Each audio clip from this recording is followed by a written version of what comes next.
Halo semuanya, selamat datang kembali di channel Alur Cerita ini.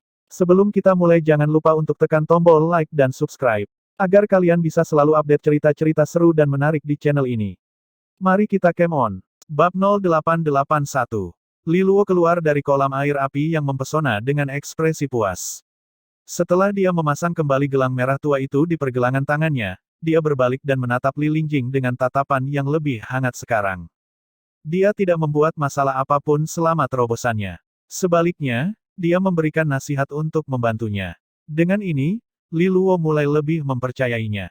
Sepertinya Li Lingjing di depannya bukanlah iblis sejati pemakan jiwa. Kalau tidak, dia pasti akan memanfaatkan terobosannya sebelumnya untuk menyelinap ke arahnya. Bagaimanapun, itu adalah kesempatan terbaik untuk melakukan serangan mendadak. Itu semua berkat kamu, sepupu Li Lingjing. Li Luo tersenyum dan mengucapkan terima kasih dengan kedua tangan ditangkupkan. Selanjutnya, dia berbalik untuk melihat kolam air api yang mempesona. Setelah selesai untuk berkultivasi, air di kolam menjadi lebih jernih. Sebagian besar energi yang telah disimpan di dalamnya selama bertahun-tahun telah diserap olehnya untuk menerobos ke dalam tahap tubuh kaca tiga pancaran. Bolehkah aku membawa keluar sebagian air kolam ini? Li Luo bertanya setelah memikirkannya. Kolam air api yang mempesona ini adalah kesempatan yang sungguh ajaib. Meskipun sebagian besar keuntungan telah dinikmati olehnya, alangkah baiknya jika dia dapat membawa sisa air kolam untuk Li Fengyi, Li Jingtao, dan yang lainnya. Selain itu, dia belum sepenuhnya menyerap buah bayi suci yang dia peras ke dalam kolam tadi. Akan sangat disayangkan jika meninggalkannya di sini seperti ini. Ketika dia memikirkan hal ini, dia mengeluarkan kendi besar dari sakunya dan mencoba mengambil air kolam. Namun, dia segera menghadapi kekecewaan. Begitu dia mengeluarkan air dari kolam air api yang mempesona, air itu berubah menjadi uap dan menguap ke udara tipis. Di sampingnya, Li Lingjing melihat apa yang dia coba lakukan dan segera mengatakan kepadanya, energi air api adalah harta surgawi. Kamu tidak akan bisa mengumpulkan air seperti ini. Jika kamu berencana untuk membawa beberapa kembali ke temanmu, kamu harus mencari batang pohon dari pohon buah bayi suci. Kamu akan dapat menampung air dengan itu. Mata Li Luo langsung berbinar saat mendengar ini. Dia berbalik dan berjalan keluar dari celah gunung. Sesampainya kembali di mulut gunung berapi, dia memotong sebagian batang pohon buah bayi suci sebelum kembali. Dia melubangi sebagian batang pohon dan mulai mengumpulkan air kolam misterius itu. Saat dia memeras buah bayi suci ke dalam kolam sebelumnya, sekarang ada jejak cahaya emas yang berenang di air. Inilah inti energi dari buah bayi suci. Itu adalah harta yang sangat berharga, dan Li Luo secara alami akan mengumpulkannya sebanyak yang dia bisa. Setelah dia mengisi penuh batang pohon dengan air, energi yang tersisa di kolam air api yang mempesona benar-benar suram. Sepertinya butuh beberapa generasi perlindungan dari monyet roh api sebelum bisa mendapatkan kembali tingkat energi yang dimilikinya. Kamu benar-benar mengumpulkan semua yang kamu bisa. Monyet roh api itu akan menangis ketika mereka melihat ini, komentar Li Lingjing ketika dia melihat energi tipis yang tersisa di kolam air api yang mempesona. Setelah menikmati semua manfaatnya, Li Luo juga akan membawa sisa energinya bersamanya. Dia benar-benar mengeksploitasi kolam itu sepenuhnya. Tanpa mengubah ekspresinya, dia menjawab padanya, kamu harus tahu bahwa aku berasal dari benua ilahi luar. Di sana, sumber daya berharga seperti itu sudah cukup untuk menyebabkan perang habis-habisan antara berbagai kekuatan. Sekarang aku punya kesempatan, aku tidak akan menyia-nyiakannya. Li Lingjing terdiam mendengar jawabannya. Dengan fondasimu, kamu tentu tidak tampak seperti seseorang yang menghabiskan masa kecilnya di benua ilahi luar. Li Luo hanya tertawa dan menjawab balik, meskipun sumber daya di benua ilahi luar tidak ada apa-apanya jika dibandingkan dengan benua ilahi dalam, masih banyak talenta yang tidak kalah denganku. Tidak kalah dengan kamu. Kamu pasti melebih-lebihkan, kata Li Lingjing sambil tersenyum. Dia jelas tidak mempercayai kata-katanya. Bagaimanapun, fondasi Li Luo dianggap sebagai salah satu yang terbaik bahkan di antara generasi muda di benua ilahi asal surgawi. Bagaimana mungkin seseorang di benua ilahi luar yang kekurangan sumber daya bisa lebih baik darinya? Meskipun demikian, Li Luo hanya tersenyum dan tidak menjelaskan lebih jauh. Orang yang dia maksud tidak lain adalah angsa putih yang mempesona di kampung halamannya. Ngomong-ngomong, sudah hampir setengah tahun sejak mereka berpisah di kerajaan Xia. Dia bertanya-tanya bagaimana kabarnya di perguruan tinggi kuno pencahayaan yang dikuduskan. Tentunya perguruan tinggi itu juga penuh dengan individu-individu berbakat. Namun, dia yakin Jiang Qinghe akan mampu bersinar di manapun dia berada. Saat ini, sedikit kerinduan muncul di matanya. Dia menarik napas dalam-dalam dan menahannya. Dalam waktu kurang dari setengah tahun, dia berhasil berpindah dari tahap istana iblis ke tahap tubuh kaca. Tingkat penyelesaian iblis juga sudah terlihat sekarang. Kecepatan luar biasa seperti itu tidak akan terpikirkan jika dia tetap tinggal di perguruan tinggi Astral Sage. Pada akhirnya, perguruan tinggi Astral Sage kekurangan sumber daya dan peluang dibandingkan dengan faksi Fang Naga. Selain itu, Li Luo tidak menyia-nyiakan waktu dalam kultivasinya selama periode ini. Dengan sisa umurnya yang tersisa 3 tahun, dia tidak beristirahat sama sekali karena dia ingin berjuang demi kelangsungan hidupnya setelah Jiang Qinghe memperoleh teratai hati suci 9 tanda. Li Lingjing telah berhasil menanggung begitu banyak penderitaan hanya demi kelangsungan hidupnya sendiri. Setelah melihat ini, bagaimana mungkin dia bisa bersantai di sini? Li Luo mengendalikan emosinya dan berkata kepada Li Lingjing, "Ayo pergi." Li Lingjing mengangguk setuju. Namun, dia sedikit ragu-ragu dan bertanya, apakah aku perlu tampil seperti ini di depan mereka? Yang dia maksud adalah Li Fengyi, Li Jingtao, Deng Fengxian, dan yang lainnya. Jelas, dia masih menolak hal ini karena penampilannya saat ini benar-benar aneh. Mendengar kata-katanya, Li Luo teringat betapa merepotkannya jika ada yang melihatnya seperti ini. Dia memikirkannya sebelum menjawab, jika kamu bisa menyembunyikannya, ayo sembunyikan. Saat ini, Li Lingjing sepertinya telah menyatu dengan iblis sejati pemakan jiwa. Bahkan Li Luo tidak yakin bagaimana keadaannya saat ini. Namun, jelas bukan hal yang baik untuk terlibat dengan monster iblis sejati, jadi dia pikir yang terbaik adalah merahasiakannya sebanyak yang mereka bisa. Namun, situasimu benar-benar istimewa. Begitu kita meninggalkan wilayah kegelapan, aku akan memberitahu penguasa kota Li Feng tentang hal itu dan meminta dia mengawasimu. Pada saat yang sama, aku akan memberitahu tetua terhormat tentang hal itu dan melihatnya, bagaimana dia berniat menghadapinya. Apakah kamu setuju dengan itu? Li Luo bertanya. Dia menatap Li Lingjing dengan penuh perhatian saat dia menanyakan pertanyaan itu, bersiap untuk berkomunikasi dengan serigala surgawi ekor 3 jika dia menunjukkan tanda-tanda perlawanan. Jika itu terjadi, dia harus mencoba mengatasinya dengan kekerasan. Untungnya, Li Lingjing tidak menunjukkan tanda-tanda pemberontakan. Dia hanya merenungkannya sejenak sebelum mengangguk setuju. Alangkah beruntungnya jika pemimpin faksi bisa membantuku memisahkan diri dari iblis sejati pemakan jiwa. Begitu dia menyelesaikan kata-katanya, korupsi di sekitarnya mulai memadat. Sesaat kemudian, dia berubah menjadi mutiara hitam dengan wajah putih ramping mengalir di dalamnya. Itu jelas merupakan objek yang menakutkan dan aneh. Li Luo tidak berani menyentuhnya secara langsung. Dia mengeluarkan kotak giok dan membiarkan mutiara hitam masuk ke dalam kotak itu sendiri. Setelah ini, dia memanggil kekuatan resonansinya dan membentuk lapisan perlindungan di sekitar kotak sebelum dia menyimpannya dengan hati-hati. Dia tidak mengucapkan sepatah kata pun lagi saat dia berlari keluar dari gunung berapi dan langsung kembali ke pegunungan. Di wilayah terluar pegunungan, Li Fengyi, Li Jingtao, Deng Fengxian, dan anggota 4 panji semuanya menunggu. Li Jingtao dan Deng Fengxian masih tenang, tetapi Li Fengyi yang gelisah terus mondar-mandir berulang kali. Wajahnya penuh ketidaksabaran dan kekhawatiran. Lagi pula, sudah beberapa hari sejak Li Luo pergi, dan tidak ada kabar tentang dia. Segalanya mulai tampak agak aneh. Li Fengyi menggertakkan giginya dan berkata pada Li Jingtao setelah berhenti, mari kita tunggu 1 hari lagi. Jika adikku masih belum kembali, Li Jingtao, kamu bisa keluar dari wilayah kegelapan dan menemui Adipati Kota Barat yang sedang berjaga-jaga di luar untuk masuk ke sini dan ikut mencari. Mendengar ini, Li Jingtao ingin menyuruhnya untuk tenang. Namun, dia menyadari ketidaksabaran di mata wanita itu dan memutuskan untuk mengangguk dan menjawab, baiklah. Pada saat yang sama, Li Fengyi melihat ke arah Deng Fengxian dan berkata dengan dingin, kamu dapat bersiap untuk memimpin panji cahaya emas dan mencari di pegunungan bersamaku. Jika kita tidak dapat menemukan adik kecil, tidak ada dari kita yang akan pergi. Deng Fengxian mengangguk tak berdaya. Namun, ekspresinya tiba-tiba berubah saat ini. Dia melihat ke kejauhan di dalam hutan. Ledakan sonik terdengar saat angin terbelah. Li Fengyi dan Li Jingtao juga merasakan hal ini, jadi mereka segera menoleh. Sosok familiar muncul di kejauhan. Sesaat kemudian, sosok itu langsung menuju ke dalam hutan. Anggota dari 4 panji semuanya berbalik untuk melihatnya. Di panji nether hijau, ekspresi kejutan menyenangkan muncul di wajah Zhao Yanzi, Li Si, dan para anggota. Pemimpin kita sudah kembali. Seru kerumunan sambil menghela nafas lega di dalam hati mereka. Di bawah tatapan terkejut mereka, Li Luo meminta maaf kepada Li Fengyi dan 2 lainnya segera setelah dia mendarat. Maaf sudah membuat kalian khawatir. Kemana kamu pergi, adikku? Apakah kamu baik-baik saja? Bagaimana dengan iblis sejati pemakan jiwa? Li Fengyi membombardirnya dengan pertanyaan.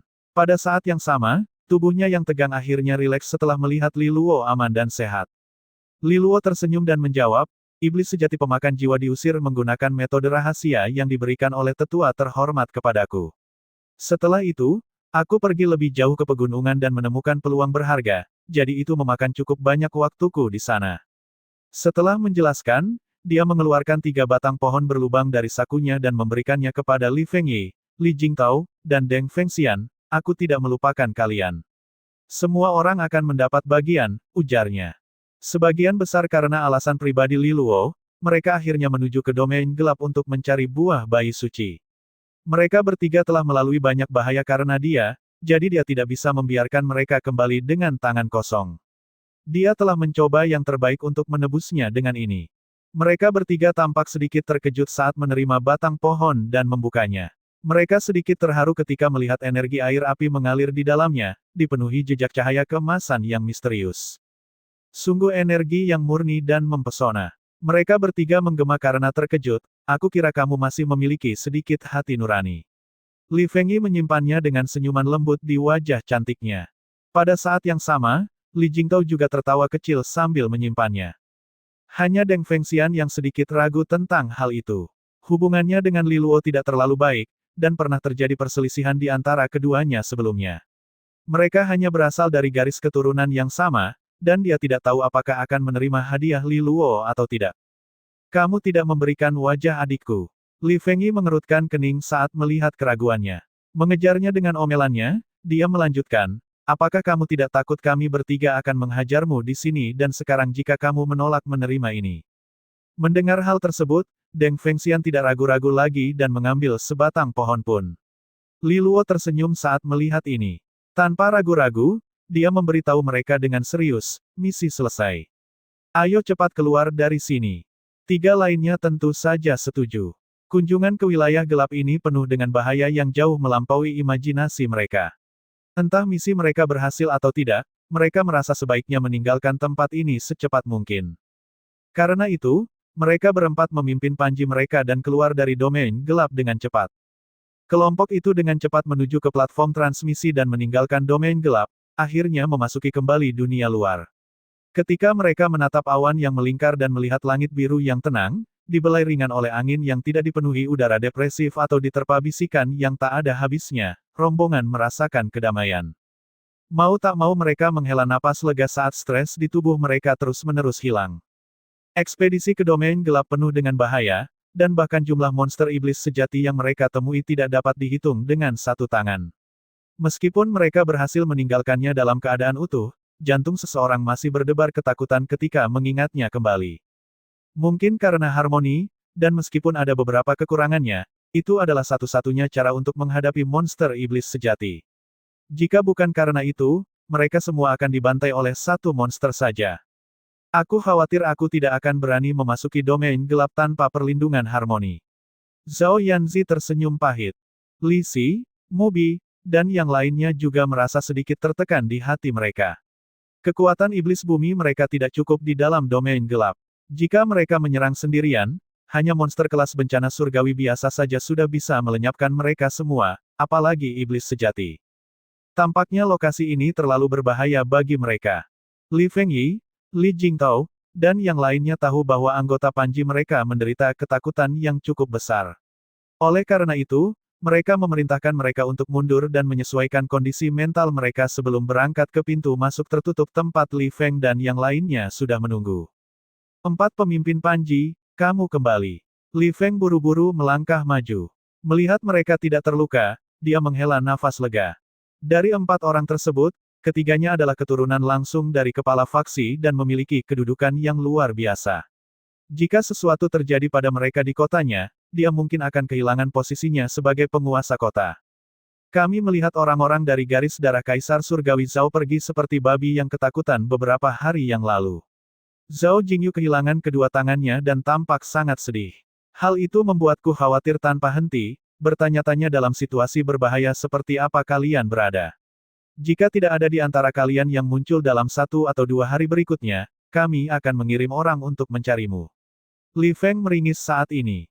Jika bukan karena fakta bahwa masing-masing pemimpin Panji ini dapat memiliki kekuatan adipati kelas 1, dia pasti sudah mengirim orang untuk mencari mereka sejak lama. Selama mereka tidak dengan paksa menerobos domain gelap, seharusnya hanya ada sedikit monster iblis sejati yang benar-benar dapat mengancam mereka. Yah, kami memang menemui beberapa masalah, tapi pada akhirnya kami berhasil keluar dengan selamat. Li Luo tersenyum. Li Feng mengangguk. Sekarang setelah kalian keluar dari domain gelap, kita harus mulai dengan membersihkan semua korupsi yang ada padamu. Dia melambaikan tangannya, dan seorang adipati dari wilayah barat melangkah maju. Sambil memegang cermin perak, ia melepaskan sinar cahaya murni yang menyinari keempat panji. Namun, Li Luo memilih untuk menghindari cahaya pemurnian. Melihat tatapan curiga Li Feng, dia menariknya ke samping. Tuan Kota Li Feng, bisakah kamu menebak siapa yang kulihat di domain gelap? Li Feng menggelengkan kepalanya dengan ekspresi curiga. Li Luo dengan tenang menjawab, aku melihat kakak perempuan Li Lingjing. Mata lelaki tua itu mengecil. Bagaimana ini bisa terjadi? Jiwanya terluka dan dia menghabiskan hari itu dalam keadaan kebingungan. Dia hampir tidak bisa meninggalkan istana lamanya, jadi bagaimana mungkin dia bisa berada di wilayah kegelapan? Li Luo terdiam sejenak. Kamu pasti ingat iblis sejati pemakan jiwa misterius yang menelan separuh jiwanya ya. Ketika dia mendengar kata-kata ini, ekspresinya menjadi sangat jelek, dan berbicara dengan suara muram, Lingjing memberitahuku tentang hal itu. Namun, ketika segelnya dilepaskan, kami mengirimkan banyak ahli ke dalam domain gelap untuk memusnahkan banyak monster yang kami temui. Tapi aku bahkan tidak pernah menemukan jejak monster pemakan jiwa. Selain itu, aku belum pernah mendengar ada orang lain yang menemukannya. Jadi, aku bahkan tidak bisa menjamin bahwa hal seperti itu ada. Dulu, aku bahkan berpikir bahwa iblis sejati yang misterius ini sebenarnya adalah isapan jempol dari imajinasi Lingjing sebagai akibat dari korupsi yang menjangkiti dirinya. Pada titik ini, ekspresinya berubah sekali lagi saat dia menatap Li Luo. Mungkin kamu melihatnya, pemimpin Panji Li Luo. Li Luo mengangguk. Dia kemudian melanjutkan untuk memberikan penjelasan tentang semua yang terjadi padanya. Ketika Li Feng mendengar bahwa Li Lingjing telah menyegel separuh rohnya di dalam ornamen batu giok dan mengambil inisiatif untuk menerkam ke dalam mulut iblis sejati dalam upaya untuk memperjuangkan hidupnya, yang akhirnya membuahkan hasil saat ini, ekspresi keriputnya berubah menjadi satu keterkejutan total yang tidak bisa dia sembunyikan. Bagaimana ini bisa terjadi? Bagaimana Lingjing bisa menang atas iblis sejati? Li Feng bertanya dengan tidak percaya. Iblis sejati pemakan jiwa telah bertarung denganku dan terluka parah. Kakak perempuan Lingjing menyerang pada saat yang tepat, dan tekad serta kegigihannya jauh melampaui imajinasiku. Fakta bahwa dia masih bisa mempertahankan kesadaran meskipun memiliki setengah jiwanya terus-menerus terkikis oleh monster iblis sejati adalah sesuatu yang bahkan para adipati tidak dapat melakukannya, jawab Li Luo dengan tenang.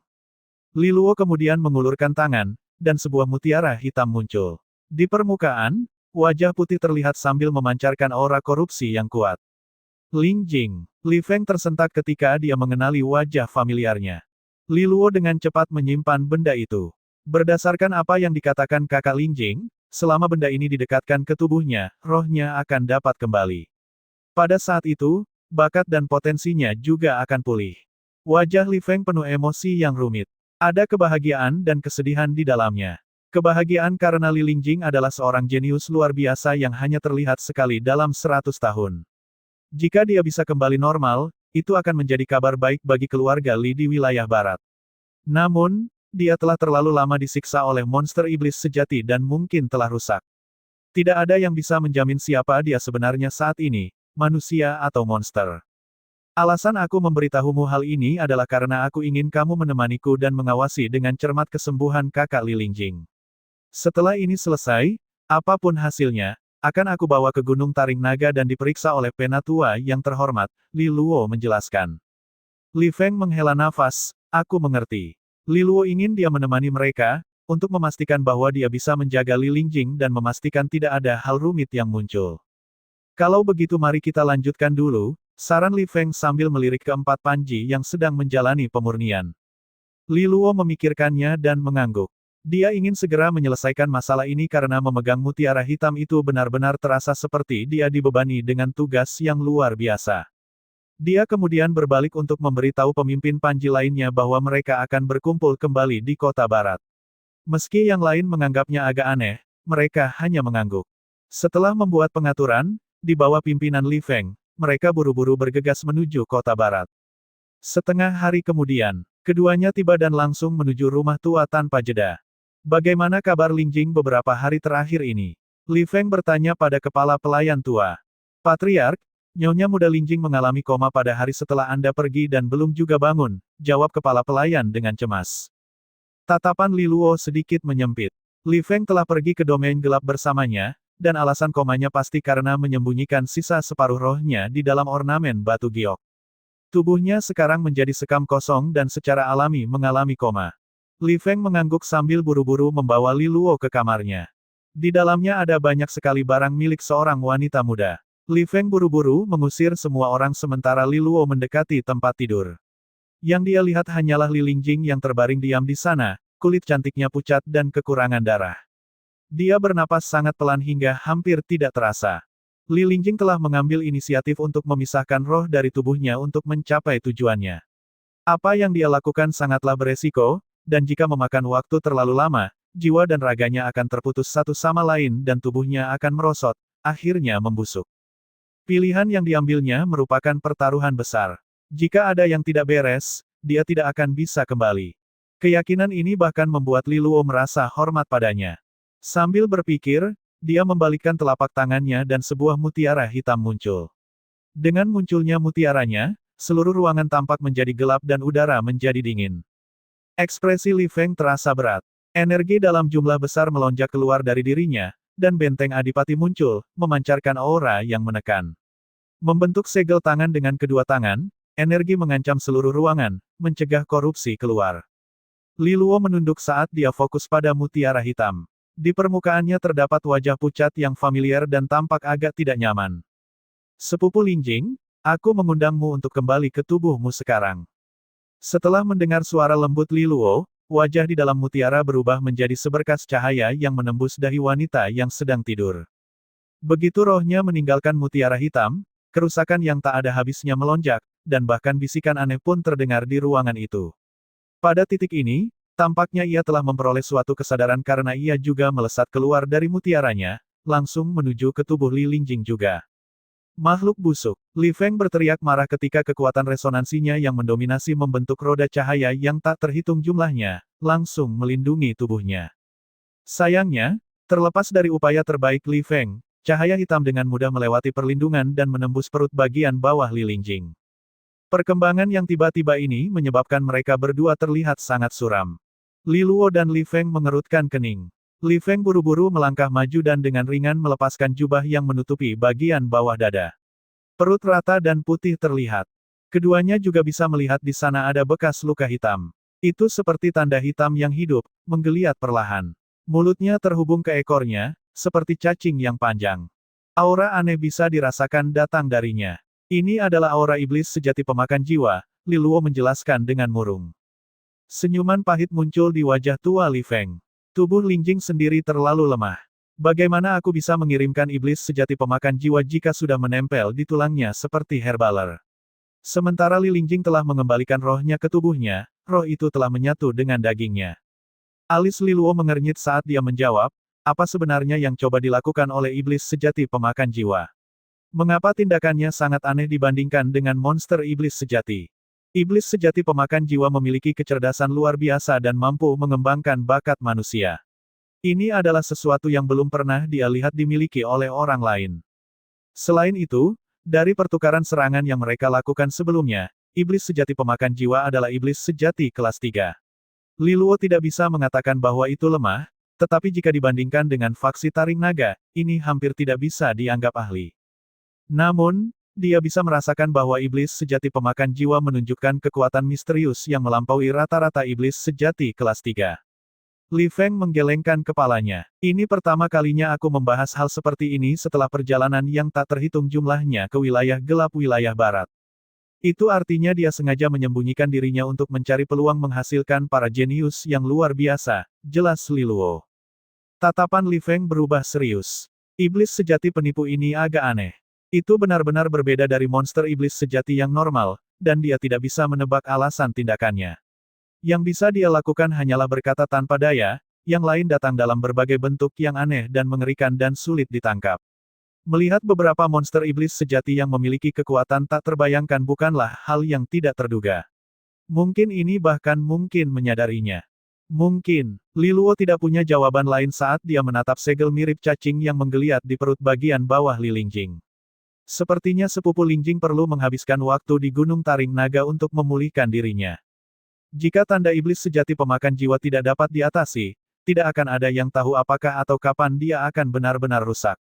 Untuk mengurangi kemungkinan terjadinya hal ini, dia harus dibawa ke Gunung Taring Naga dan diperiksa oleh tetua terhormat, untuk melihat apakah ada cara untuk menyelesaikan masalah ini. Mungkin jika ketua faksi bisa mengambil tindakan, itu akan bermanfaat bagi Lingjing. Aku harus berterima kasih atas hal ini, pemimpin Panji Li Luo. Li Feng menghela nafas penuh rasa terima kasih dan kemudian membungkuk dengan tulus. Meskipun keluarga Li di wilayah barat adalah salah satu cabang dari garis darah Kaisar Surgawi Li, garis keturunan mereka agak terlalu jauh dari garis keturunan utama. Jika bukan karena kerja keras dan upaya Li Ruyun untuk menjadi Aula Master Nether Hijau, kondisi keluarga mereka mungkin akan terus memburuk. Pada saat itu, bahkan akan sulit untuk meminta pertemuan dengan pemimpin faksi yang mengetahui posisi mereka, apalagi membuatnya mengambil tindakan. Bibi Yun dan aku memiliki hubungan dekat, dan ini adalah sesuatu yang harus aku lakukan untuk membalas budi padanya. Li Luo melambaikan tangannya. Ketika dia sangat membutuhkan bantuan, dia telah mengambil harta karun untuk sementara menyelesaikan hati cahaya Jiang Qinghe, yang telah mengalami pembakaran pengorbanan. Harta karun itu awalnya dimaksudkan untuk membantu pemulihan Li Lingjing. Justru karena perkembangan inilah Li Luo merasakan niat baik terhadap Li Lingjing, dan dia bahkan mengabaikan taktiknya. Saat keduanya terus berbicara, Li Lingjing yang terbaring tiba-tiba membuka matanya yang berbentuk aprikot, sekarang tampak penuh semangat. Tidak ada lagi kebingungan seperti sebelumnya. Saat dia perlahan-lahan menopang dirinya, dia mengulurkan tangan, menyentuh perut bagian bawahnya, dan menghela nafas. Seperti yang diharapkan, tidak ada yang sesederhana seperti yang aku pikirkan. Hal ini sepertinya telah menjeratku. Sepupu Lingjing, sepertinya kamu sudah mempersiapkan mental untuk ini, kata Li Luo. Li Lingjing mengangguk sambil dengan tenang menjawab, aku sudah sangat lemah, dan merencanakan melawan iblis sejati ini seperti menari di ujung pedang. Namun, itu telah memberiku kesempatan lebih, dan aku akan melakukannya lagi jika aku harus. Daripada terus kebingungan dan kalah sepanjang hari, lebih baik mempertaruhkan semuanya dalam satu pertarungan. Paling tidak, aku sudah mendapatkan kembali bakatku, jadi masih ada harapan bagiku di masa depan. Kamu benar-benar individu yang tegas. Li Luo tersenyum. Li Lingjing tersenyum pada Li Luo. Tidak peduli apa, aku berhutang budi padamu, sepupu Li Luo. Ini adalah sesuatu yang tidak akan pernah bisa aku bayar kembali. Ekspresinya cantik dan mengharukan, dan penampilan rambutnya yang acak-acakan kini penuh vitalitas berbeda dengan keadaan awalnya yang terkuras dan layu. Selain itu, dengan potensinya yang telah pulih, kepercayaan dirinya telah pulih. Mata Li Feng berbinar saat dia menyeringai. Bantuan ini terlalu besar. Pemimpin Panji, jika kamu tidak keberatan, bagaimana kalau kamu mengambil Lingjing sebagai pelayanmu? Itu akan menyelesaikan segalanya. Bagaimana menurutmu? Li Lingjing adalah permata paling menonjol dari keluarga Li di wilayah barat dalam 100 tahun terakhir. Dia cantik dan berbakat jenius. Tak terhitung banyaknya orang jenius di wilayah barat yang mengincarnya, namun tidak ada satu pun yang berhasil menarik perhatiannya. Namun, jika dia dipasangkan dengan tuan muda ketiga dari faksi Fang Naga, itu akan menjadi hal yang luar biasa. Saran yang tiba-tiba itu hampir menyebabkan punggung Li Luo terkilir. Meskipun kata-katanya terdengar indah, pelayan macam apa, yang dia maksud adalah sesuatu yang lain sama sekali. Mulut Li Luo sedikit bergerak. Tuan kota, kamu pasti bercanda. Kita bersaudara. Bagaimana mungkin dia bisa menjadi pembantu? Hubungan menjadi sepupu hanyalah sekedar penampilan. Garis keturunan kami jauh berbeda dari garis keturunanmu, dan hubungan antara para pemuda dari garis darah Kaisar Surgawi Li bukanlah hal yang aneh dan juga mengejutkan. Li Luo tidak bisa menahan diri untuk tidak memutar matanya. Li Feng bersikap terlalu tidak masuk akal. Dia baru saja membantu memulihkan kejeniusan surgawi dalam keluarga, namun kakek tua ini masih berusaha melakukan yang cepat dan melahapnya sepenuhnya. Li Luo berbalik ke arah Li Lingjing. Berdasarkan kesan pertamanya, sepupunya adalah orang yang tegas dan bangga. Pengaturan Li Feng kemungkinan besar akan menimbulkan kemarahannya. Namun, yang dia lihat adalah dia berlutut di atas tempat tidurnya, wajah gioknya sedikit memerah saat dia tersipu, menghindari matanya. Hal ini membuatnya terdiam, dan Li Luo menggelengkan kepalanya, aku berbesar hati dengan niat baik Anda, Tuan Kota, tapi sayangnya, aku punya tunangan. Li Feng terkejut saat melihat ekspresi serius Li Luo. Pada akhirnya, dia hanya bisa menghela nafas kecewa. Sayang sekali. Dia tidak lagi mengangkat topik tentang pembantu. Bagaimanapun, dia tidak benar-benar serius untuk memberikan permata berharga keluarganya hanya untuk menjadi pelayan. Li Lingjing tersenyum tipis sambil berkata, sepupu Li Luo, jangan terlalu memikirkan hal ini. Penguasa kota sudah tua dan seringkali mempunyai harapan yang berlebihan. Keluarga kecil Li di wilayah barat kami tidak akan berani meningkatkan kualitas garis darah dengan cara seperti ini. Kata-kata ini membuat Li Luo sedikit tercengang bagaimana menjawabnya. Pada akhirnya, dia hanya bisa tersenyum datar. Sepupu Lingjing, kamu harus meluangkan waktu untuk beristirahat. Begitu kita sampai di pegunungan Taring Naga, aku akan mengajakmu berjalan-jalan dan mencoba melihat apakah kami dapat menyingkirkan penyakit yang menyerangmu. Dengan itu, dia berbalik dan pergi. Tak lama setelah dia pergi, Li Feng menghela nafas tak berdaya dan memandang ke arah Li Lingjing. Masalah yang menimpamu bukanlah masalah kecil, aku khawatir jika kamu pergi ke Gunung Taring Naga dan menemukan bahwa masalahmu tidak dapat diselesaikan, kamu mungkin akan diperlakukan sebagai monster dan diselesaikan dengan tepat. Namun, jika kamu memiliki Li Luo sebagai pendukungmu, semuanya akan jauh lebih aman. Li Lingjing dengan ringan mengangguk setuju. Ini adalah hasil yang telah kupersiapkan ketika aku bertarung melawan iblis sejati pemakan jiwa. Aku mengumpulkan budi yang sangat besar pada sepupu Li Luo, dan ketika waktunya tiba, aku akan membalasnya. Tuan Kota, kamu tidak seharusnya membuat orang lain kesulitan lagi. Tidak peduli aku tidak menyesali pilihanku. Kata-kata ini menyebabkan Li Feng teringat. Di ruang rahasia di suatu tempat yang jauh. Di tengah ruangan terdapat sebuah altar hitam. Di atas altar terdapat lampu tembaga yang tak terhitung jumlahnya, dan di atas masing-masing lampu ada ekspresi perjuangan yang tak terhitung jumlahnya. Semua lampu menyala, dan ketika nyala api kecil itu berkedip-kedip, mereka mengeluarkan udara yang gelap dan dingin. Tiba-tiba, salah satu lampu meredup, hampir padam. Sepasang mata terbuka di dalam ruangan gelap dan mengamati lampu tembaga dengan ekspresi kebingungan. Keheningan terjadi sesaat sebelum sebuah tangan putih terulur dari kegelapan. Di salah satu penjepit ada cincin kuno dengan ukiran mata di atasnya. Sekelera mata berwarna hitam, sedangkan pupil berwarna putih. Mata itu tampak sangat aneh, seolah-olah benda hidup, sesekali membuka dan menutup. Hitam dan putih menyatu menjadi satu, seperti melihat yin dan yang menyatu. Tangannya menggapalkan lampu yang remang-remang, dan sebuah suara pelan terdengar. Varian nomor 3 terluka. Apa yang terjadi? Pada hari kedua, Li Fengyi dan yang lainnya kembali ke kota barat. Setelah bertemu dengan Li Luo, mereka segera berangkat ke pegunungan Taring Naga. Namun, ada dua orang lagi dalam perjalanan pulang. Tidak lain adalah Li Lingjing dan Li Feng. Li Fengyi dan yang lainnya cukup terkejut saat melihat Li Lingjing mendapatkan kembali semangatnya. Lebih mengejutkan lagi mengetahui bahwa dia telah mendapatkan kembali bakatnya. Bagaimanapun, Li Lingjing adalah salah satu jenius terbaik di generasi 20 Panji sebelumnya. Dia sangat terkenal saat itu, dan semua orang berharap dia menjadi ahli paling menonjol dari keluarga Li di wilayah barat.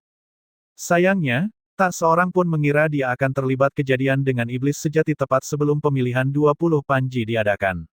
Semua orang menghela nafas kecewa mengetahui bahwa hal ini meninggalkannya dalam kehancuran meskipun dia cukup beruntung untuk bertahan hidup. Kebanyakan orang mengira dia akan menjadi salah satu kandidat kepala naga yang memenuhi syarat setelah dia terpilih menjadi 20 Panji. Sangat mengerikan bahwa dia dilupakan ketika talenta lain dalam garis darah Kaisar Surgawi Li bangkit. Di kepala kapal naga, Li Luo sedang duduk bersila sambil menikmati teh harumnya.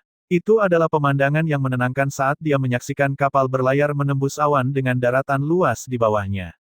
Dia telah menghabiskan hampir 1 bulan di wilayah gelap kota barat. Namun, itu merupakan perjalanan yang sangat bermanfaat baginya. Dia tidak hanya memperoleh buah bayi suci, dia juga berhasil mencapai tingkat iblis kaca 3 pancaran. Meskipun dia masih berada di tingkat tubuh iblis, pelindung yang menyertai iblis kaca 3 pancaran sudah cukup untuk menimbulkan sakit kepala besar bagi penyelesaian iblis manapun yang memiliki energi biduk iblis kurang dari 300 kaki. Aku akhirnya berhasil menyusul, gumam Li Luo pada dirinya sendiri. Dia hanyalah seorang kultivator tingkat istana iblis ketika dia datang ke 20 Panji setengah tahun yang lalu. Ada jurang besar antara dia dan pemimpin Panji lainnya, seperti Li Qingfeng dan Lu Qingmei. Ini adalah sesuatu yang bahkan dia sendiri tidak dapat menyangkalnya. Faktanya, yang penting bukanlah seberapa berbakatnya mereka. Itu hanyalah perbedaan sumber daya yang tersedia di benua ilahi dalam dibandingkan dengan benua ilahi luar. Ada beberapa subtingkatan antara tingkat istana iblis dan tingkat penyelesaian iblis. Meskipun Li Luo memiliki beberapa trik untuk membantunya menang melawan lawan yang lebih kuat, talenta seperti Li Qingfeng juga bukan individu biasa. Mereka pasti akan memiliki kartu as mereka sendiri. Karena itu, Li Luo berusaha menghindari konfrontasi langsung dengan mereka sebisa mungkin. Untungnya, dia memiliki harmoni untuk membantunya menjembatani kesenjangan tersebut. Meskipun masih ada celah bahkan dengan harmoni, jarak itu bisa dipersempit untuk membuat perbedaan dengan trik di lengan bajunya. Hal ini memungkinkan Li Luo menjadi kekuatan besar dalam 20 Panji juga. Setelah setengah tahun bekerja keras, Li Luo akhirnya memasuki tahap tubuh kaca. Ditambah dengan cincin kaca 3 pancaran miliknya, dia akhirnya cukup percaya diri untuk berhadapan langsung dengan talenta terbaik dari 20 Panji dengan kekuatan individunya. Sedangkan untuk pertarungan pemilihan kepala naga 20 Panji yang akan datang, dia juga merasa lebih yakin tentang hal itu. Dia mengerti bahwa para elit lainnya bukanlah orang-orang yang bisa dia anggap remeh. Meskipun dia mengejar ketertinggalan, mereka pastinya juga meningkat. Saat Li Luo memikirkan semua ini, dia mengeluarkan 5 taring naga yang mengintimidasi dari sakunya. Aku ingin tahu apakah aku bisa mendapatkan setetes esensi taring naga dari taring naga ini, pikirnya dalam hati. Dia menatap objek itu dengan mata penuh harap. Dia tidak sabar untuk memulai proses ekstraksi dan melihat apakah ada hasil yang mengejutkan. Dia hanya bisa melanjutkan pelatihan formasi pedang taring naga resonansi segudang setelah dia mendapatkan esensi taring naga. Ini adalah seni adipati transenden yang sudah lama ingin dia pelajari. Jika kamu ingin mendapatkan esensi taring naga, aku sarankan kamu tidak melakukannya sendiri. Sebuah suara terdengar saat Li Luo merenungkannya. Dia mengangkat kepalanya dan melihat Li Lingjing menaiki tangga. Mengenakan gaun berwarna kuning muda dengan pita hijau, dia terlihat sangat menawan dengan pancaran cahaya putih berkilau di wajahnya yang cantik. 2 helai pita hijau menjuntai di bahunya, jatuh di payudaranya yang montok dan menguraikan lekuk tubuhnya yang anggun. Pinggangnya yang ramping dibalut dengan ikat pinggang sutra yang anggun dan ketat. Saat angin bertiup ke arahnya, gaunnya menempel erat ke tubuhnya, menonjolkan sosok langsing dan berlekuknya. Ada banyak anggota laki-laki dari Panji Nether Hijau di geladak saat ini. Ketika Li Lingjing muncul, mereka tidak bisa menahan diri untuk tidak menatapnya secara diam-diam dan berbisik di antara mereka sendiri. Li Luo juga melihatnya beberapa kali saat dia berjalan mendekat. Sambil tersenyum, dia berkomentar, "Sepupu Lingjing, kamu sungguh cantik. Sungguh suatu kerugian bagi generasi 20 Panji sebelumnya karena mereka tidak bisa bertemu denganmu." Penampilan Li Lingjing memang menawan. Dengan pulihnya semangatnya, dia sepertinya mendapatkan kembali kepercayaan dirinya, membuatnya semakin mempesona. Dia berlutut di bantal di samping meja teh. Dengan bibir merahnya yang sedikit melengkung, dia berkata, "Sepupu Li Luo, kamu terlalu manis dengan kata-katamu. Aku tidak memiliki sifat yang luar biasa, kecuali kenyataan bahwa aku jujur," jawab Li Luo tulus. "Sungguh sifat yang baik, ditambah dengan wajahmu yang tampan, keberuntunganmu dengan para wanita pasti tiada tandingannya," jawabnya sambil tersenyum. "Penampilanku hanya berasal dari orang tuaku. Aku tetap lebih memilih orang lain untuk fokus pada kecantikan batinku," kata Li Luo serius. Mendengar ini, Li Lingjing menutup mulutnya dan terkikik pelan. "Sepupu Li Luo, jika kamu terus melucu, aku benar-benar ingin menjadi pelayanmu." Li Luo tiba-tiba terlihat getir dan menjawab, sepupu, berhentilah mempermainkanku. Aku tidak berani membiarkanmu menjadi pelayanku. Kamu terlalu luar biasa, aku khawatir aku tidak akan bisa menjelaskannya kepada tunanganku di masa depan.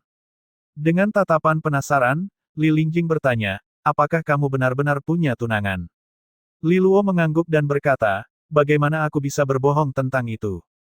Kalau dipikir-pikir lagi, sepertinya Jiang Qinghe telah membatalkan pertunangan mereka ketika dia pergi sebelumnya.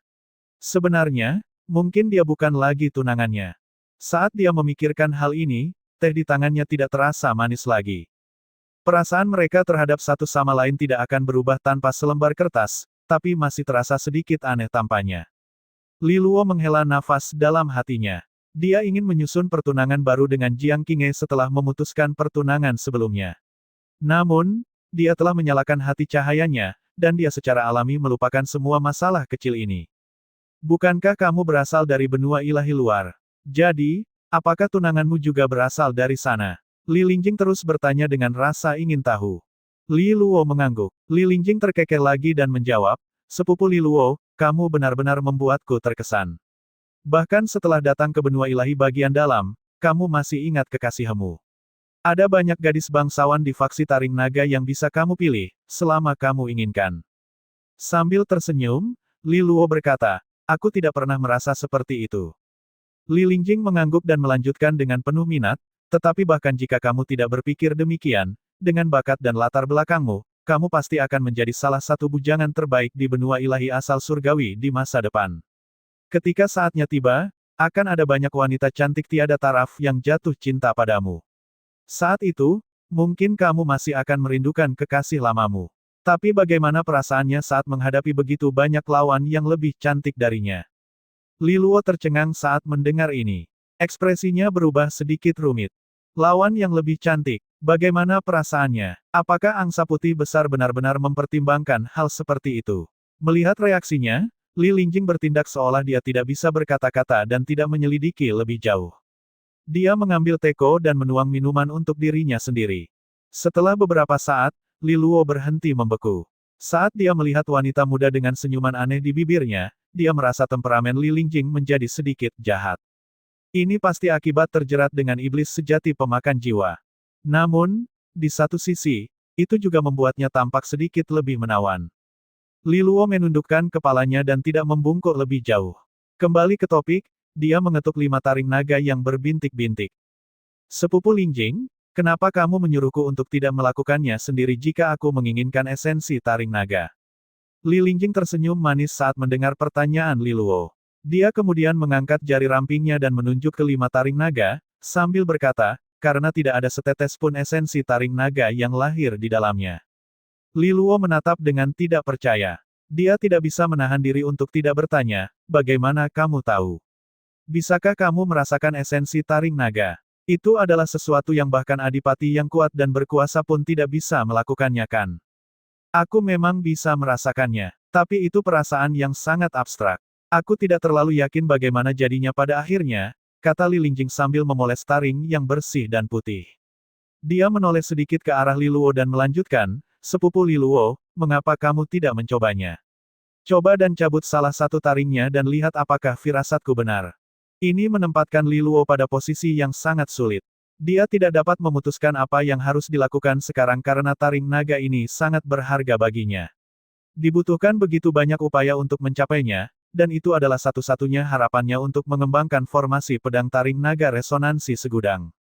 Jika dia melewatkan kesempatan ini, dia tidak akan bisa menguasai seni ini dan bertarung dalam kompetisi kepala naga. Jelas, ini bukan kabar baik baginya. Tentu saja, dia bisa bertaruh dan melakukannya. Jika perasaan Li Lingjing salah, dia bisa beruntung dan mengekstrak setetes esensi taring naga dari salah satu 5 taring naga ini. Setelah merenung sejenak, Li Luo memutuskan untuk mempercayai perasaan Li Lingjing dan menahan keinginan berjudi. Sepupu Lingjing, kamu tidak datang jauh-jauh ke sini hanya untuk mengingatkanku akan hal ini kan? Li Luo bertanya dengan serius sambil menatap wajah cantiknya dengan seuntai udara iblis yang melayang-layang. Sambil mengutak-atik cangkir tehnya, Li Lingjing menjawab sambil tersenyum tipis, kamu benar-benar pintar. Meski taring naga ini belum mengandung esensi taring naga, aku punya seni rahasia yang bisa membuatnya melahirkan esensi ketika dicampur dengan bahan roh. Tingkat keberhasilannya tidak tinggi, tetapi jika kamu beruntung, bukan tidak mungkin mendapatkan setetes esensi taring naga dari 5 taring ini. Li Luo terkejut mendengar hal ini. Ada seni rahasia seperti itu. Bagaimana kamu mengetahuinya? Li Lingjing menghela nafas sedikit. Apakah kamu lupa tentang iblis sejati pemakan jiwa? Bukan hanya aku, individu yang berbakat yang menjadi mangsanya. Kenangan individu berbakat lainnya yang telah tertelan olehnya juga tertinggal. Karena aku terjerat dengannya, kenangan ini juga telah menjadi milikku. Itulah caraku mempelajari seni rahasia ini. Li Luo akhirnya mengerti. Jika apa yang dia katakan itu benar, pengetahuannya jauh melebihi sebagian besar adipati. Kalau begitu, pengambil alihannya atas iblis sejati pemakan jiwa adalah sebuah berkah tersembunyi. Apakah ada syarat untuk melakukan itu? Li Luo bertanya dengan tenang setelah memikirkannya. Seperti memintamu menerimaku sebagai pelayanmu. Li Lingjing terkekeh saat menggodanya. Sebagai tanggapan, Li Luo menjawab tanpa daya, aku mohon serius, sepupu Lingjing. Dia telah menunjukkan lebih banyak potensi dalam beberapa hari terakhir. Sekarang, dia bahkan memiliki kenangan dan pengetahuan dari semua individu berbakat yang dimakan oleh iblis sejati pemakan jiwa. Ini berarti bahkan Li Luo sendiri pun merasa tidak nyaman jika dia menjadi pembantunya. Yang terpenting, Li Luo tidak akan berani melakukannya. Ini sebagian karena keadaan khusus yang dialami Li Lingjing saat ini. Jika iblis sejati pemakan jiwa kembali suatu hari nanti dan merusaknya, itu akan menjadi bencana total. Dengan resiko sebesar itu, bagaimana Li Luo berani menerimanya? Mendengar jawabannya, Li Lingjing juga menghela nafas. Senyumannya menghilang saat dia dengan tenang menjawab, aku ingin kamu berjanji kepadaku satu hal. Apa itu? Li Luo bertanya. Matanya sedikit menunduk saat dia melanjutkan, untuk melindungi hidupku. Li Luo membeku sesaat ketika mendengar ini. Dengan wajah cemberut, dia bertanya, sepupu Lingjing, apakah kamu merasa tidak aman pergi ke pegunungan Taring Naga? Li Lingjing menjawab dengan jujur, tentu saja. Iblis sejati pemakan jiwa benar-benar misterius. Sekarang aku terjerat dengannya, bahkan kepala faksi sendiri mungkin tidak dapat memisahkan kami sepenuhnya. Dalam hal ini, solusi yang paling sederhana dan langsung akan menyingkirkanku bersamanya. Keluarga Li di wilayah barat bukanlah keluarga yang sangat dihormati dalam faksi Taring Naga. Kami hanya memiliki bibiku sebagai ketua aula ketiga dari aula Nether Hijau. Namun, itu tidak cukup untuk mempengaruhi yang lain jika itu benar-benar berujung pada memilih apakah mereka harus melenyapkanku bersama dengan iblis sejati pemakan jiwa. Kemungkinan besar, tidak akan ada yang bisa melindungiku saat itu. Li Luo mendengarkannya saat dia menjelaskan dirinya dengan sangat tenang. Dia sedikit terkejut. Pikirannya sangat dalam dan tenang. Tidak heran dia bisa tetap sadar meskipun iblis sejati pemakan jiwa telah rusak dan bahkan kembali melawannya. Apakah kamu benar-benar berpikir aku akan bisa melindungimu? Li Luo perlahan bertanya. Kepala faksi selalu serius dan adil. Namun, dia merasa sedikit mengendur jika menyangkut dirimu, cucunya. Jika ada orang di faksi Taring Naga yang mempunyai kesempatan untuk mengubah pikirannya, itu pasti hanya kamu, Li Lingjing menjawab. Sepupu Lingjing, kamu benar-benar teliti untuk melangkah jauh ke depan, kata Li Luo dengan ekspresi tenang. Aku hanya ingin bertahan hidup. Apakah ada yang salah dengan itu? Li Lingjing berkata sambil tiba-tiba mengepalkan tinjunya. Pembuluh darah mulai terlihat di lengannya yang ramping dan putih giok saat dia menatap Li Luo secara langsung. Emosinya melonjak. Apa menurutmu aku ingin menjadi seperti ini? Siapapun pasti merasa jijik jika mengetahui ada monster di dalam diriku. Tapi apakah aku punya pilihan? Hanya ini caraku untuk bertahan hidup, kata Li Lingjing sedikit keras. Li Luo sedikit terkejut saat melihat betapa emosionalnya Li Lingjing. Siapa yang mengira kata-katanya akan memicu tanggapan yang begitu kuat? Dia selalu tenang dalam interaksi mereka sebelumnya. Namun, Li Luo bisa berempati padanya. Meskipun penampilannya kuat dan tangguh, dia jelas terpengaruh oleh iblis sejati pemakan jiwa. Li Luo merenung sejenak sebelum dia menjawab dengan suara yang dalam, kamu tidak salah. Sebenarnya, aku mengagumimu. Memang benar, di antara semua talenta generasi muda yang aku temui, tidak banyak itu bisa dibandingkan denganmu. Mendengar ini, Li Lingjing menatap jauh ke dalam mata Li Luo, tapi dia tidak mengalihkan pandangannya. Dia perlahan-lahan menjadi tenang ketika dia melihat ketulusan di matanya. Dia dengan lembut menyibakkan rambutnya dan berkata, maaf karena menjadi begitu emosional. Li Luo menjawab dengan nada lembut, jangan khawatir. Aku yakin kamu akan bisa menyelesaikan masalah ini. Lagi pula, kamu sudah menyelesaikan bagian tersulitnya. Apa lagi yang perlu dikhawatirkan? Li Lingjing menggigit bibir merahnya dengan ringan saat dia menjawab, semoga harapan baikmu menjadi kenyataan. Pada titik ini, Li Luo merenung selama beberapa detik sebelum melanjutkan, tidak perlu terlalu khawatir tentang apa yang terjadi selanjutnya. Karena kamu ikut denganku, aku akan bertanggung jawab atas keselamatanmu. Aku bisa berjanji untuk melakukannya, melindungimu dengan kemampuan terbaikku selama kondisi mentalmu tidak sepenuhnya dikuasai oleh iblis sejati pemakan jiwa. Lagi pula, kamu juga berbakat dalam faksi Taring Naga. Dengan potensi luar biasa yang kamu miliki, kamu bahkan mungkin menjadi seorang raja di masa depan. Akan menjadi kerugian besar bagi faksi Taring Naga kami jika kehilangan orang sepertimu dengan begitu mudahnya. Mendengar ini, Li Lingjing hanya menatap Li Luo dengan bingung. Li Luo menjadi sedikit malu dengan penampilannya saat dia berkata, Sepupu Lingjing, meskipun aku sangat menawan untuk mengatakan itu, kamu harus sedikit menahan diri. Jika tidak, tunanganku tidak akan melepaskanmu ketika dia mengetahui hal ini. Li Lingjing memutar matanya saat mendengar kata-katanya. Dia sambil menjawab setengah tersenyum, sekarang kamu telah membangkitkan semangat bersaingku. Jika aku bertemu dengannya di masa depan, aku harus meminta nasihatnya. Pada saat berikutnya, dia mengulurkan tangan gioknya, dan sebuah gulungan muncul. Dia menyerahkannya pada Li Luo. Ini adalah seni rahasia yang selama ini aku bicarakan. Li Luo segera membukanya. Gulungan itu berisi karakter-karakter indah yang ditulis dengan tinta yang belum benar-benar kering. Jelas sekali bahwa ini baru saja ditulis belum lama ini. Setelah membacanya, Li Luo mengingat detailnya di dalam hatinya dan berkata sambil tertawa pahit, itu memang seni rahasia yang bagus. Namun, kita membutuhkan pembantu tahap raja selain berbagai materi roh. Ini adalah persyaratan yang sulit bagi orang lain, tapi itu seharusnya tidak menjadi masalah bagimu kan? Li Lingjing menjawab sambil tertawa kecil. Li Luo mengangguk dan menjawab, sepertinya aku harus merepotkan tetua terhormat lagi. Namun, suasana hatinya jelas sedang bagus. Dengan seni rahasia dari Li Lingjing ini, ada peluang lebih tinggi untuk mendapatkan esensi Taring Naga sekarang. Jika itu terjadi, dia akhirnya bisa mengolah formasi pedang Taring Naga resonansi segudang. Setelah ini, keduanya berkumpul dengan gembira beberapa saat sebelum Li Lingjing berdiri dan pergi. Ada banyak pemandangan rahasianya saat dia berjalan melewati lorong kembali ke kamarnya sendiri. Ketika dia menutup pintunya, tubuh mungilnya bersandar di pintu dan dia menghela nafas lega. Dia mengangkat tangan dan melihat ke telapak tangan yang pucat. Di tengahnya terdapat cahaya hitam yang aneh, menggeliat di dalamnya seperti cacing. Saat cahaya hitam menyinari wajah Li Lingjing, matanya tampak agak gelap saat dia berbisik pada dirinya sendiri, Sepupu Li Luo, aku harap kamu dapat menepati kata-katamu. Jika tidak, aku tidak akan duduk diam dan menunggu kematian. Aku akhirnya mendapatkan kesempatan untuk bertahan hidup setelah berjuang begitu keras, aku tidak akan membiarkan orang lain memotongnya, apapun yang terjadi. Beberapa hari kemudian, rombongan itu tiba kembali di pegunungan Taring Naga. Li Luo, Li Fengyi, dan dua lainnya melaporkan penyelesaian misinya sebelum membubarkan panji mereka. Perjalanan ke dunia kegelapan memakan waktu hampir 1 bulan penuh, dan mereka menghadapi bahaya yang tak terhitung jumlahnya. Semua orang lelah dan sakit, jadi inilah saatnya membiarkan mereka memulihkan diri untuk jangka waktu tertentu. Li Luo kemudian mengucapkan selamat tinggal kepada 3 pemimpin panji lainnya sebelum memimpin Li Lingjing dan Li Feng menuju puncak Nether Hijau. Ketika mereka tiba, mereka melihat sosok familiar menunggu mereka. Li Ruyun.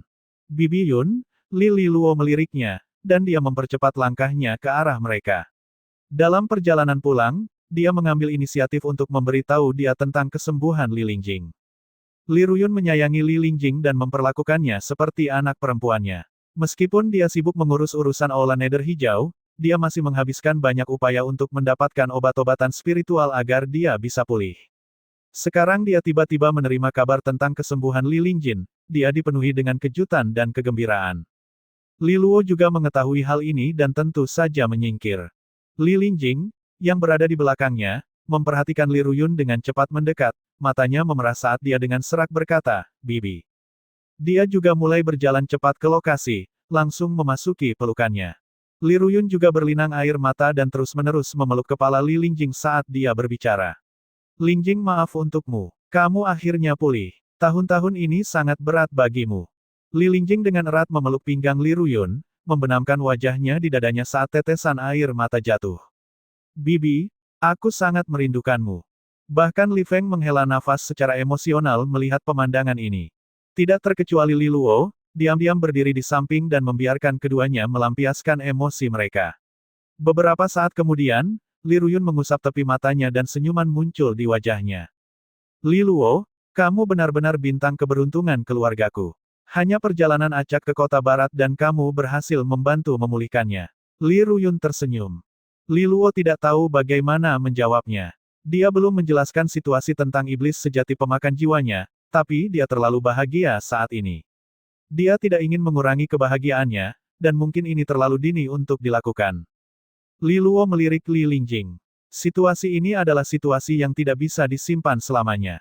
Bagaimana berita itu akan disampaikan kepada Li Ruyun akan menjadi masalah yang berbeda, dan dia dengan senang hati menyerahkannya ke tangan Lingjing. Bibi Yun, kenapa kamu tidak mengajak sepupu Lingjing dan tuan kota Li Feng ke suatu tempat untuk beristirahat? Mungkin saja besok, mereka mungkin harus bertemu dengan tetua yang terhormat, kata Li Luo. Li Ruyun berhenti sejenak, temui kepala faksi. Li Luo mengangguk dan tidak berkata apa-apa lagi, hanya melambaikan tangannya sebelum berangkat ke kediamannya sendiri, meninggalkan Li Ruyun yang bertanya-tanya. Dengan kepergian Li Luo, Li Lingjing dengan erat mencengkeram Li Ruyun dan memberikan senyuman yang dipaksakan. Bibi, ayo pergi. Biar kujelaskan padamu apa yang terjadi. Ketika Li Luo tiba kembali di kediamannya, dia melihat sosok familiar di hadapannya. Dia memiliki wajah berminyak yang menunjukkan sedikit keganasan. Dengan pedang jagal babi yang berkilauan di sisinya, pria ini memancarkan rasa kebrutalan. Ox Biao Biao, Paman Biao, kenapa kamu ada di sini hari ini? Li Luo tersenyum kaget. Ox Biao Biao saat ini sedang duduk di halaman sambil makan dan minum di depan meja yang penuh dengan makanan lesat. Ketika dia mendengar suara Li Luo, dia mengangkat kepalanya dan berseri-seri. Dasar bocah, kamu akhirnya kembali. Kemarilah, aku sudah menyiapkan tonik dan masakan obat yang tak terhitung jumlahnya untukmu untuk mengisi kembali tubuhmu yang lelah. Li Luo menyeringai dan duduk sambil menatap meja yang penuh dengan makanan dan menghela nafas. Sudah lama sekali aku tidak mencicipi sendiri hasil masakanmu, Paman Biao. Faksi Taring Naga mungkin lebih kuat daripada keluarga Luolan, tapi dalam hal makanan, mereka tidak bisa dibandingkan. Dengan itu, dia menyantap makanannya tanpa ragu-ragu lagi, sambil mengoceh riang. Ox Biao Biao sangat tersanjung sehingga dia tidak bisa berhenti tersenyum, dengan bangga menjawab, itulah kebenarannya. Mungkin ada banyak ahli di sini yang lebih kuat daripada orang-orang di House Luolan, tetapi ketika menyangkut memasak masakan, aku khawatir hampir tidak ada yang setara denganku. Li Luo mengacungkan jempolnya sebagai dukungan. Ox Biao Biao lalu memberinya secangkir anggur sambil menghela nafas pada Li Luo. Kamu melewati begitu banyak bahaya untuk memberiku obat. Seharusnya kamu memberitahuku lebih awal, aku akan menemanimu. Li Luo tercengang oleh kata-kata yang tiba-tiba ini sebelum dia pulih sambil tersenyum. Bagaimana kamu mengetahuinya? Ketika kamu pergi selama berhari-hari, tentu saja aku khawatir dan pergi mencari Li Ruyun, jawab Ox Biao Biao. Jangan khawatir, Paman Biao. Orang tuaku terlalu tidak bisa diandalkan dan meninggalkan kekacauan bagiku dan Kinge. Jika bukan karena perlindunganmu yang tak henti-hentinya, keluarga Luolan tidak akan selamat. Bantuan ini adalah sesuatu yang sudah kugoreskan di dalam hatiku. Aku tidak punya kekuatan untuk membalas budimu sebelumnya, tapi sekarang aku berada di faksi Taring Naga, tidak peduli berapapun harganya, kesembuhanmu adalah hal yang paling penting bagiku. Menurutku ini adalah sesuatu yang bahkan orang tuaku akan menyetujuinya, kata Li Luo dengan serius. Karena mereka sangat tidak bisa diandalkan, sebagai anak laki-laki, secara alami aku harus melakukan yang terbaik dan dengan sepenuh hati mencari solusi untukmu, Paman Biao. Setelah mendengar kata-kata yang menyentuh hati ini, Ox Biao Biao tersenyum cerah. Dia tidak berkata apa-apa lagi, hanya menyendok lebih banyak makanan ke piring Li Luo. Sedikit kehangatan terlihat dari sikapnya yang garang. Saat lukamu sudah pulih, aku berharap kamu akan menjadi Aula Master Nether Hijau. Tentu saja, jika kamu tidak ingin terbebani, kamu juga bebas untuk pergi dan mungkin mencari beberapa teman lama. Aku akan hormati sepenuhnya keputusanmu, lanjut Li Luo. Ox Biao Biao mengangguk. Aku punya beberapa hal dari masa lalu yang ingin aku selesaikan. Namun, tidak perlu terburu-buru. Tinggal di Aula Nether Hijau untuk jangka waktu tertentu dan membantumu tidak masalah. Setelah kamu menguasai Aula, belum terlambat bagiku untuk pergi. Dia tidak banyak bicara. Dia mengulurkan tangannya, dan kristal belah ketupat yang misterius muncul, segera menyebabkan energi alam duniawi melonjak. Kristal itu memancarkan pesona mistis, dan siapapun yang melihatnya secara alami akan merasakan kerinduan yang mendalam terhadapnya. Sebelumnya kamu mempercayakan materi ilahi ini kepadaku. Sekarang setelah kesembuhanku sudah dekat, aku akan mengembalikannya kepadamu, kata Ox Biao Biao. Li Luo menatap kosong pada materi ilahi. Itu adalah objek yang sangat didambakan oleh semua adipati. Dulu ketika mereka berada di kerajaan Xia, setiap adipati mendambakan benda ini, dan keberadaannya saja telah menempatkan House Luolan dalam bahaya. Di sisi lain, Ox Biao Biao dengan rela menyerahkannya kembali padanya. Paman Biao, sejujurnya, benda ini tidak terlalu berguna bagiku, kata Li Luo. Tidak hari ini, tapi akan terjadi di masa depan. Aku telah merana selama bertahun-tahun yang tak terhitung jumlahnya, jadi meskipun kamu memberikannya kepadaku, itu akan menyia-nyiakan harta karun, Ox Biao Biao tertawa. Orang tuamu mendapatkannya dari sisa-sisa kuno beberapa tahun yang lalu, jadi itu seharusnya menjadi milikmu. Namun, aku menyarankan agar kamu tidak meninggalkannya pada dirimu sendiri. Itu adalah objek yang memikat bagi adipati manapun, dan menyimpannya hanya akan membuat kamu dalam bahaya. Li Luo melihat ekspresi Ox Biao Biao dan memahami niatnya. Dia dengan hati-hati menerima benda itu dan menyimpannya. Seperti yang dikatakan Ox Biao Biao. Benda itu terlalu berharga, dan para adipati akan bimbang di depannya, terutama benda-benda yang memiliki kemungkinan untuk menembus tahap raja. Jika mereka mengetahui hal ini, akan sulit untuk menghindari niat jahat, jadi dia tidak bisa menyimpannya. Memikirkannya dengan cepat, dia memutuskan untuk meminta Li Jingze menyimpan barang itu dengan aman. Dia adalah kakeknya dan seorang raja, jadi dia tidak akan mengincar materi ilahi. Dan setelah menyelidiki situasi Ox Biao Biao, dia secara alami mengetahui keberadaannya. Apakah karena hal inilah orang tuaku dikejar oleh garis darah Kaisar Surgawi King di waktu lalu? Li Luo mengerutkan kening saat memikirkannya.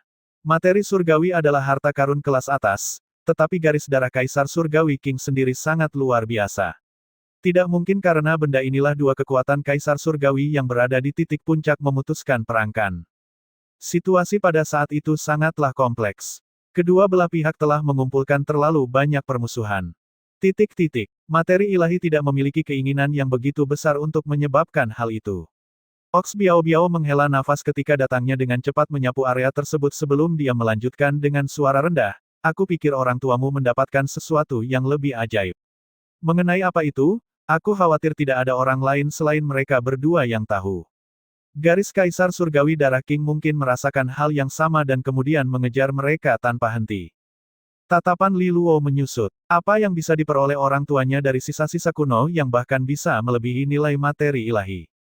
Hatinya bergetar, tetapi Li Luo dengan kuat menekan perasaan ini. Dia melirik ke arah Ox Biao Biao, dan mereka tidak lagi mengangkat topik itu lagi. Sebaliknya, dia terus menyuap makanannya sendiri dengan lahap. Ketika dia tidak bisa makan lagi, dia menjauhkannya dengan ekspresi puas dan bersandar di kursinya. Paman Biao, aku teringat masa lalu di House Luolan. Li Luo dengan nyaman mengangkat kepalanya saat dia melihat bulan yang perlahan naik. Meskipun kondisi di sini, di Gunung Taring Naga, jauh melampaui apapun yang dapat dia bayangkan di House Luolan, hatinya tidak akan pernah melupakan rumah kecil yang dia sebut sebagai rumahnya. Itu memberikan rasa nyaman yang tidak bisa diberikan oleh orang lain. Ox Biao Biao juga menghela nafas dan kemudian tersenyum. Sayang sekali markas besar itu berubah menjadi tempat berkembang biaknya para monster. Mata Li Luo menyempit saat ia memikirkan individu yang meninggalkan kesan terdalam padanya, pandangannya berubah menjadi penuh niat membunuh. Shen Jin Xiao, binatang sialan itu. Intriknya lah yang menyebabkan House Luolan runtuh dan bahkan memaksa Kinge menyalakan hati cahayanya, memaksa mereka berdua berpisah. Permusuhan ini tertanam dalam hatinya. Namun di saat yang sama, Li Luo tidak bisa menahan diri untuk tidak memikirkan wanita cantik itu dan menghela nafas. Saudari Kinge, apakah kamu baik-baik saja di perguruan tinggi kuno pencahayaan yang dikuduskan? Di pagi hari, Jiang Kinge membuka mata emasnya yang jernih dan melihat ke tirai di samping tempat tidurnya. Ada sedikit kegelisahan pada dirinya, seolah dia baru saja terbangun dari tidurnya. Dia berbaring dengan tenang di tempat tidurnya. Saat ini, dia berada di perguruan tinggi kuno pencahayaan yang dikuduskan. Meski sudah hampir setengah tahun, dia masih belum terbiasa. Dia masih lebih suka kamarnya sendiri di Haus Luolan. Dari kamar itu, dia bisa keluar dan melihat jembatan yang mengarah langsung ke kamar Liluo. Ketika dia memikirkan Liluo, alisnya sedikit melengkung. Kemudian dia meraih ke bawah bantalnya dan mengeluarkan sebuah amplop tua berwarna gelap. Dia meletakkan amplop itu di depannya, dan ada kata indah tertulis di atasnya, pernikahan. Ini adalah perjanjian pernikahan yang dia tulis sendiri di masa lalu. Namun kini dianggap batal. Saat dia mengungkapkan amplop itu, dia menjentikkan sisi amplop itu dengan jari-jarinya yang ramping. Jauh di dalam mata emasnya, ada senyuman dalam yang muncul. Sudah dibatalkan. Terdengar tawa lembut dan ringan. Saat berikutnya, dia duduk dari tempat tidurnya. Sinar matahari mengintip dari jendela dan mendarat di tubuh halusnya dalam gaun tidur putih bersih. Itu disulam dengan angsa putih besar, terlihat sangat manis di bawahnya. Dulu gaun itu dijahit oleh tangan Tan Thailand. Saat sinar matahari menyinari gaun tidurnya, tanpa disadari hal itu juga menonjolkan sosok menawannya. Untuk sementara waktu, sinar matahari seolah-olah telah diberi bentuk yang sempurna. Jiang Qinghe dengan lembut menyibakkan rambutnya sambil menyimpan perjanjian pernikahan di tangan. Dia berbisik pada dirinya sendiri, betapa beraninya kamu, Li Luo. Beraninya kamu memutuskan ikatan kita. Kalau begitu, kamu bisa membujuknya sampai kita bertemu lagi. Angsa yang besar dan montok punya sayap. Begitu terbang, dia akan terlambat bagimu untuk menyesalinya. Ketika dia membayangkan Li Luo berlutut, meminta untuk tetap tinggal, menangis dengan air mata di seluruh wajahnya, suasana hatinya untuk pagi hari tiba-tiba cerah. Dia kemudian bangun dari tempat tidur, mandi, dan mempersiapkan diri untuk hari itu. Setelah itu, dia meraih seragam putih dari perguruan tinggi Kunomor. Itu adalah seragam yang dirancang dengan rumit, dijahit dengan benang emas dan matahari emas yang besar dan menakjubkan di bagian belakang. Setelah mengenakan bajunya, dia berbalik dan menyimpan perjanjian pernikahan dengan baik. Dia tidak menyimpannya di sakunya, dia hanya menyimpannya di dekat dirinya sendiri. Saat dia menekan perjanjian pernikahan di depan dadanya, gambaran Li Luo muncul lagi di ingatannya. Bagaimana kabarmu di garis darah Kaisar Surgawi Li Luo? Aku yakin kamu akan menjadi bintang yang bersinar dengan kemampuanmu, dimanapun kamu berada. Mari bekerja keras bersama. Pada titik ini, Jiang Qinghe membuka pintu kamarnya dan melangkah keluar dengan sinar matahari menyinari tubuh halusnya. Hari ini, dia akan mengadakan pertarungan promosi. Tidak lama setelah kedatangannya di perguruan tinggi kuno, dia berhasil memasuki aula Peng Hinwi yang terkenal. Ini adalah aula yang hanya tersedia di perguruan tinggi Kunomor, tingkatnya bahkan lebih tinggi daripada aula bintang 4 di perguruan tinggi Astral Sage. Persyaratan minimum untuk memasuki aula Peng Hinwi adalah berada di tingkat resonansi surgawi. Dengan kata lain, dapat dikatakan bahwa semua elit perguruan tinggi dalam dekade terakhir telah berkumpul di aula Peng Hinwi. Pasti akan ada adipati yang keluar dari grup ini di masa depan.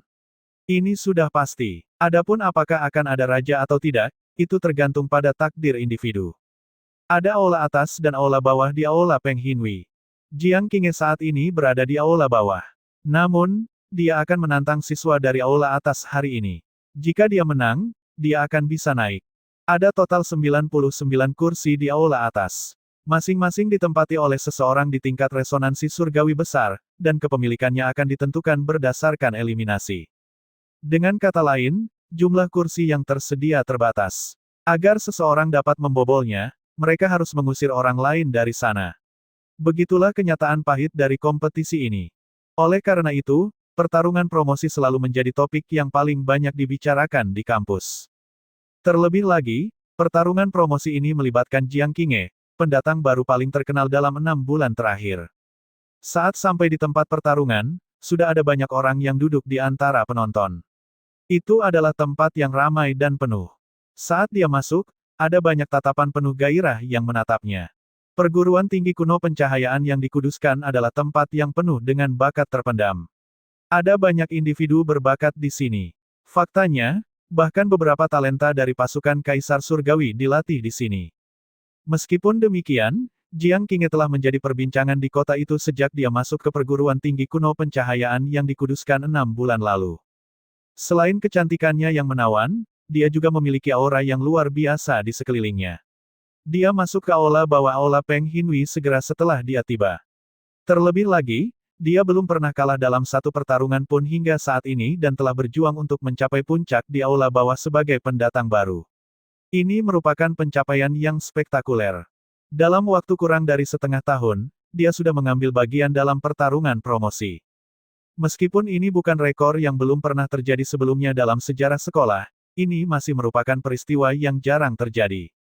Di tengah suasana yang meriah, Jiang Qinghe melangkah ke medan pertempuran di bawah tatapan tajam semua orang. Pada saat ini, seorang guru di atas panggung bertanya kepadanya, "Jiang Qinghe, apakah kamu siap untuk pertarungan promosi?" "Ya," jawab Jiang Qinghe dengan tatapan mata yang tenang dan mantap. "Siapa yang ingin kamu tantang?" Kursi ke-96 di aula atas, Senior Lu Jingguang. Ini bukanlah pilihan yang mengejutkan bagi kebanyakan orang. Lagi pula, ada peluang sukses yang lebih tinggi jika seseorang memilih lawan dengan peringkat lebih rendah. Pada titik ini, sesosok tubuh melompat keluar dari platform tinggi di arena. Dalam entry yang mencolok, dia mendarat di medan pertempuran di tengah. Kekuatan resonansi yang mengejutkan terpancar dari tubuhnya, dan ruang di sekitarnya mulai bergetar. Ini adalah Lu Jingguang, kursi ke-96 di aula atas. Dia adalah lawan yang dipilih Jiang Qinghe. Lu Jingguang memiliki sosok yang tinggi dan tegap, terlihat cukup tampan. Dia juga memancarkan aura yang luar biasa tajam. Dengan kemunculannya di atas panggung, penonton pun mulai bersorak. Dia jelas cukup terkenal di perguruan tinggi kuno pencahayaan yang dikuduskan. Ini sudah diduga. Lagi pula, dia pasti sangat berbakat untuk bisa masuk ke aula atas. Orang seperti itu tentu saja memiliki penggemar juga. Lu Jingguang tersenyum riang pada Jiang Qinghe dan berkata, "Siapa yang mengira aku akan dipilih olehmu, Junior Jiang? Hahaha, bahkan jika aku kalah dalam pertandingan ini, itu tetap akan menjadi hari yang membahagiakan."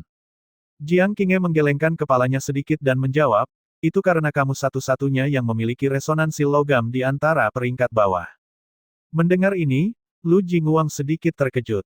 Jadi ada apa dengan resonansi logam? Dia bertanya dengan heran. Namun, Jiang Qinghe tidak membalasnya. Pada saat yang sama, tawa lain terdengar dari platform tinggi di kejauhan. "Saudara Lu, Junior Jiang adalah pendatang baru. Jangan menyakitinya terlalu parah, atau kita akan terlihat buruk di aula atas." Perhatian dan tatapan orang banyak tertuju pada orang yang berbicara. Seorang pria muda berdiri di platform dengan tangan di belakang punggung dan senyuman di wajahnya. Pria muda ini memiliki rambut panjang yang tidak rapi dan berwarna merah seperti api, dan aura dominasi mengelilinginya. Ketika dia berbicara, kekuatan resonansi yang kuat mengalir keluar dan udara di sekitarnya tampak bergetar karena panas. Ketika orang banyak memperhatikan pemuda berambut berapi-api itu, bisikan pelan mulai terdengar di antara mereka. "Apakah itu, Senior Wei Chonglou? Huf, dia adalah salah satu ahli terbaik di perguruan tinggi. Dia termasuk di antara 10 besar di aula atas aula Peng Hinui. Setelah menghabiskan beberapa tahun belajar di sini, dia adalah senior di sekolah kita. Aku mendengar bahwa dia kebetulan bertemu dengan senior Jiang 3 bulan lalu. Dia terpikat oleh kecantikannya yang menakjubkan dan mencoba segala cara untuk mendekatinya. Namun, pada akhirnya tampaknya tidak berhasil. Apakah dia mencoba membantu senior Jiang mendapatkan tempat dengan maju ke depan sekarang? Hehehe, pria yang karismatik. Kalau saja dia memperhatikanku." Di arena pertempuran, Lu Jingguang menatap pemuda itu. Sambil tersenyum, dia menjawab, "Saudara Wei, tolong jangan menekanku. Junior Jiang di sini bukanlah lawan biasa." Saat mereka mengobrol satu sama lain, wajah Jiang Qinghe tetap tenang seperti air. Dia bahkan tidak mengangkat kepalanya untuk melihat ke platform yang di atas. Dia hanya menatap guru wasit di arena. "Guru, bolehkah kita mulai?" Mendengar ini, guru itu mengangguk. Di tengah sorak-sorai penonton, dia mengumumkan dimulainya pertarungan. Begitu dia berbicara, Lu Jingguang mulai membentuk segel tangannya terlebih dahulu. Pada saat berikutnya, kekuatan resonansinya melonjak tanpa hambatan apapun. Kekuatan resonansi cahaya keemasan yang sangat tajam muncul di udara dan membentuk manifestasi pedang emas besar yang tingginya ribuan kaki. Kekuatan resonansi logam pada bilahnya mengalir melaluinya seperti gelombang pasang. Tampaknya sangat tajam. Aura yang sangat mendominasi terpancar dari pedang emas dan meluas di udara, memenuhi arena dengan ketajaman yang tak tertandingi. Ini adalah ciri khas dari tingkat resonansi surgawi yang lebih besar. Hanya mereka yang telah mencapainya yang dapat memadatkan resonansinya menjadi objek fisik yang sangat kuat dan mematikan. Ketika Lu Jingwang memanggil kekuatan resonansi surgawi besarnya, seberkas cahaya suci yang tak berujung dan misterius meledak di belakang Jiang Qinghe pada saat yang bersamaan. Sesaat kemudian, ia berubah menjadi matahari besar berwarna keemasan yang bersinar terang di setiap sudut gelap. Meskipun demikian, matahari keemasannya tampak lebih abstrak dibandingkan dengan pedang emas dari Lu Jingwang. Ini karena Jiang Qinghe belum benar-benar memasuki tingkat resonansi surgawi yang lebih besar. Dia sepertinya hanya selangkah lagi. Terlepas dari itu, hal ini masih membuat banyak orang terkagum-kagum. Bagaimanapun, Jiang Qinghe baru dipromosikan ke tingkat resonansi surgawi kecil setengah tahun yang lalu. Hanya dalam waktu 6 bulan, dia sudah menunjukkan tanda-tanda menembus tingkat resonansi surgawi yang lebih besar. Kemajuan yang begitu cepat merupakan prestasi luar biasa bahkan di perguruan tinggi kuno pencahayaan yang dikuduskan. Namun, Lu Jingwang menghela nafas lega saat menyaksikan pemandangan ini. Sambil tertawa, dia berkata, "Junior Jiang, sepertinya kamu terlalu terburu-buru dengan tantanganmu. Jika kamu menunggu lebih lama lagi, kamu pasti bisa segera memasuki tingkat resonansi surgawi besar sesuai kecepatanmu. Dengan itu, kamu akan memiliki peluang sukses yang jauh lebih besar." Mendengar ini, Jiang Qinghe menjawab dengan tenang, "Jika aku menunggu sampai terobosanku, pertarungan ini tidak akan ada hubungannya lagi denganmu." Lu Jingwang terkejut dengan jawabannya. Dia tidak bisa menahan tawa tanpa daya. Juniornya ini tidak hanya cantik, dia adalah orang pertama yang dia lihat dengan bangga. "Kalau begitu, biarkan aku merasakan keahlianmu." Lu Jingwang tidak banyak bicara. Matanya tiba-tiba berubah tajam. Sebagai salah satu kursi di aula atas aula Peng Hinui, dia juga berbakat secara alami. Dia pastinya seorang jenius yang bisa mengalahkan lawan di level atas terobosannya jika berada di luar kampus ini. Sekarang, dia berisiko dikalahkan oleh seseorang di bawah levelnya. Lu Jingwang tidak ingin menjadi batu loncatan bagi orang lain. Oleh karena itu, dia mengganti segel tangannya. Kekuatan resonansinya yang sangat tajam menembus udara ke segala arah. Saat berikutnya, suara dingin terdengar. Seni Adipati, cahaya pedang benteng kekaisaran. Pada saat ini, berbagai tetua di kampus melihat ke bawah dari platform tinggi di sekitar arena. Ketika cahaya pedang emas yang tajam dan besar jatuh dari langit, beberapa anggota aula atas aula Peng Hinui tampak terkejut saat menyaksikan aura yang mendominasi ini. Para penonton dari aula bintang 4 semakin tercengang.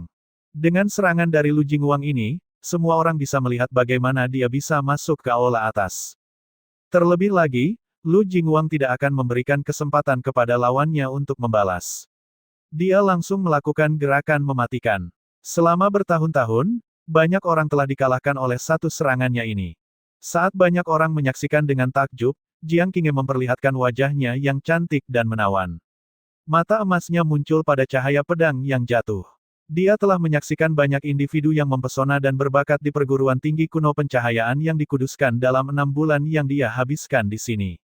Jika mereka berada di perguruan tinggi Astral Sage, mereka pasti akan jauh lebih unggul jika dibandingkan dengan Gong Senjun dan putri pertama. Misalnya, Lu Jingwang mungkin adalah individu yang berperingkat lebih rendah di aula atas di sini. Namun, banyak pihak di tahap resonansi surgawi besar yang berpengalaman di benua ilahi luar tidak akan menjadi tandingannya. Semua orang di aula Peng Hinui cukup berbakat untuk mengalahkan lawan di level atas mereka sendiri, terlepas dari apakah mereka berada di aula atas atau aula bawah. Inilah salah satu alasan mengapa perguruan tinggi kuno pencahayaan yang dikuduskan mampu bertahan dari arus waktu sebagai perguruan tinggi tertua. Ketika Jiang Qinghe mengangkat tangannya yang ramping dan terbuat dari batu giok, energi resonansi cahayanya yang cemerlang melonjak seperti gelombang pasang. Salinan dirinya muncul di belakangnya, dan energi cahaya alami mengalir tanpa henti. Resonansi cahaya kelas 9, Avatar Roh Cahaya. Ini adalah gerakan khas dari seorang kultivator resonansi kelas 9. Dengan ini, energi alam duniawi akan mengalir ke penggunanya tanpa henti, memberikan stamina luar biasa bagi yang kuat dalam pertarungan. Selain itu, Avatar Roh kelas 9 juga dapat meningkatkan kekuatan seni resonansi seseorang. Seiring dengan kemunculan Avatar Roh Cahaya, Jiang Qinghe mengarahkan jari rampingnya ke depan. Energi cahaya terkondensasi di ujung rahang dan kemudian melayang keluar. Badai liar muncul saat badai itu meninggalkan lehernya, dan energi cahaya berubah menjadi nyala cahaya suci. Nyala api membubung ke udara. Terdengar seruan jelas pada saat berikutnya, dan nyala cahaya berubah menjadi Phoenix. Tubuh Phoenix terbakar dengan nyala api menakutkan yang baru saja dilepaskan Jiang Qinghe, dan itu mengubah semua energi alam duniawi di sekitarnya menjadi energi cahaya paling murni. Seni Adipati, Phoenix api pijar. Phoenix menjerit dan kemudian terbang langsung menuju cahaya pedang yang jatuh. Saat keduanya bentrok, badai energi menyapu seperti tornado dengan percikan api beterbangan ke segala arah. Untungnya, ada perisai energi di sekitar arena yang menahan gelombang energi. Banyak penonton yang terkejut melihat badai energi yang mengamuk meletus dari tabrakan tersebut. Meskipun demikian, mata mereka tetap tertuju pada pertempuran sengit yang terjadi di hadapan mereka. Kedua energi tersebut terus mengikis dan menghancurkan satu sama lain. Pada akhirnya, Phoenix menghilang tanpa jejak, sementara cahaya pedang emasnya telah melemah secara signifikan. Ketika mencapai Jiang Qinghe, ia bahkan tidak bisa lagi menembus aura resonansi pelindung di sekitar tubuhnya. Ketika mereka menyaksikan ini, kerumunan orang bersorak gembira. Serangan Lu Jingwang telah dihentikan oleh Jiang Qinghe. Salah satu faktor penting adalah Lu Jingwang sudah berada jauh di tingkat resonansi surgawi besar, sementara Jiang Qinghe hanya berada di puncak tingkat resonansi surgawi kecil. Apakah Jiang Qinghe diberi kesempatan karena perkataan Wei Chonglou tadi? Saat obrolan berlanjut di antara kerumunan, sorot mata Lu Jingwang mulai menjadi serius. Dia sangat yakin bahwa dia tidak menahan diri. Resonansi cahaya kelas 9 milikmu benar-benar hebat. Apakah itu kelas 9 atas atau kelas 9 bawah? Saat Lu Jingwang membisikkan kata-kata ini pada dirinya sendiri, matanya menjadi lebih tajam. Udara di sekitarnya juga menjadi lebih padat. Sebagai seseorang dari aula atas, dia sendiri jelas merupakan individu yang berbakat. Meskipun resonansi tingkat 9 kuat, mereka mungkin tidak terkalahkan. Pada saat ini, Lu Jingwang bertepuk tangan, dan cahaya keemasan kecil muncul di antara telapak tangannya. Pada titik kontak, cahaya itu membelah telapak tangannya seperti pedang setajam silet. Darah segar langsung mengalir keluar dan bercampur dengan cahaya kemasan. Sesaat kemudian, cahaya meninggalkan telapak tangannya dan kekuatan resonansi di sekelilingnya melonjak. Di hadapan pandangan orang banyak, cahaya kemasan berubah menjadi pedang emas yang bersinar. Pedang emas itu bergetar sedikit, dan 3 retakan tipis terbentuk pada bilahnya. Cahaya keemasan mulai mengalir keluar dari masing-masingnya. Dari kejauhan, tampak seperti ada 3 mata vertikal pada pedang itu. Dan mata misterius itu dipenuhi dengan energi yang tak ada habisnya. Banyak anggota Aula Peng Hinui di platform tinggi mengubah ekspresi mereka segera setelah mereka melihat ini. Tidak diragukan lagi, ini adalah gerakan khas yang membuat Lu Jingwang menjadi terkenal. Dia melayang di udara sambil menatap Jiang Qinghe. Junior Jiang, jika kamu bisa menerima serangan ini, aku akan menyerahkan kursiku kepadamu dengan sukarela, katanya dengan santai sambil menekan lambang pedang di tangannya. Seni Adipati, cahaya pedang benteng kekaisaran, pedang surgawi 3 mata. Lu Jingwang mengacungkan jarinya, dan pedang surgawi 3 mata tiba-tiba mengeluarkan seruan pedang yang mengejutkan. Seperti naga emas perkasa yang menembus kehampaan, ia menebas langsung ke arah Jiang Qinghe. Jiang Qinghe menatap pedang emas yang membelah udara. Dia bisa merasakan hawa dingin menjalari tulang punggungnya saat berhadapan langsung dengan pedang surgawi 3 mata. Terbukti, lawannya adalah orang yang luar biasa. Namun dia tetap tidak gentar dengan serangan itu dan menjawab dengan tenang, kamu tidak perlu menyerah. Aku akan mengambilnya darimu dengan kekuatanku sendiri. Jari-jarinya yang ramping dan terbuat dari batu giok membentuk segel tangan mistis dengan cepat, dan cahaya pendar muncul di sekitar tangannya. Untuk sesaat, kulitnya yang seputih salju tampak begitu bersih dan murni sehingga orang lain tidak berani menyentuhnya. Pada saat yang sama, tokoh mitos lain muncul di belakang Jiang Qinghe. Hal ini mengejutkan semua orang. Itu adalah avatar roh cahaya kelas 9 lainnya. Sekarang dengan 2 avatar roh cahaya di belakang Jiang Qinghe, energi cahaya alami duniawi di sekitar ruang tiba-tiba mulai mengalir masuk, seolah-olah ditarik oleh pusaran air yang sangat kuat. Energi dalam jumlah besar disempurnakan lebih lanjut oleh 2 avatar roh cahaya sebelum mengalir ke tubuh Jiang Qinghe, membuat kekuatan resonansinya melonjak dengan kecepatan yang mencengangkan. Kerumunan menyaksikan dengan kagum. Apa itu? Resonansi cahaya kelas 9 ganda. Astaga, mataku menjadi buta karena cahaya. Bakat mengerikan macam apa itu? Seseorang seperti ini mungkin hanya terlihat beberapa kali bahkan dalam sejarah panjang perguruan tinggi kuno pencahayaan yang dikuduskan. Aku pernah mendengar tentang ini sebelumnya, tapi ini pertama kalinya aku melihatnya dari Junior Jiang. Begitu. Jadi inilah sebabnya kepala sekolah ketiga sangat menghargainya. Lagi pula, dia tidak akan memintanya secara pribadi jika itu hanya resonansi cahaya kelas 9.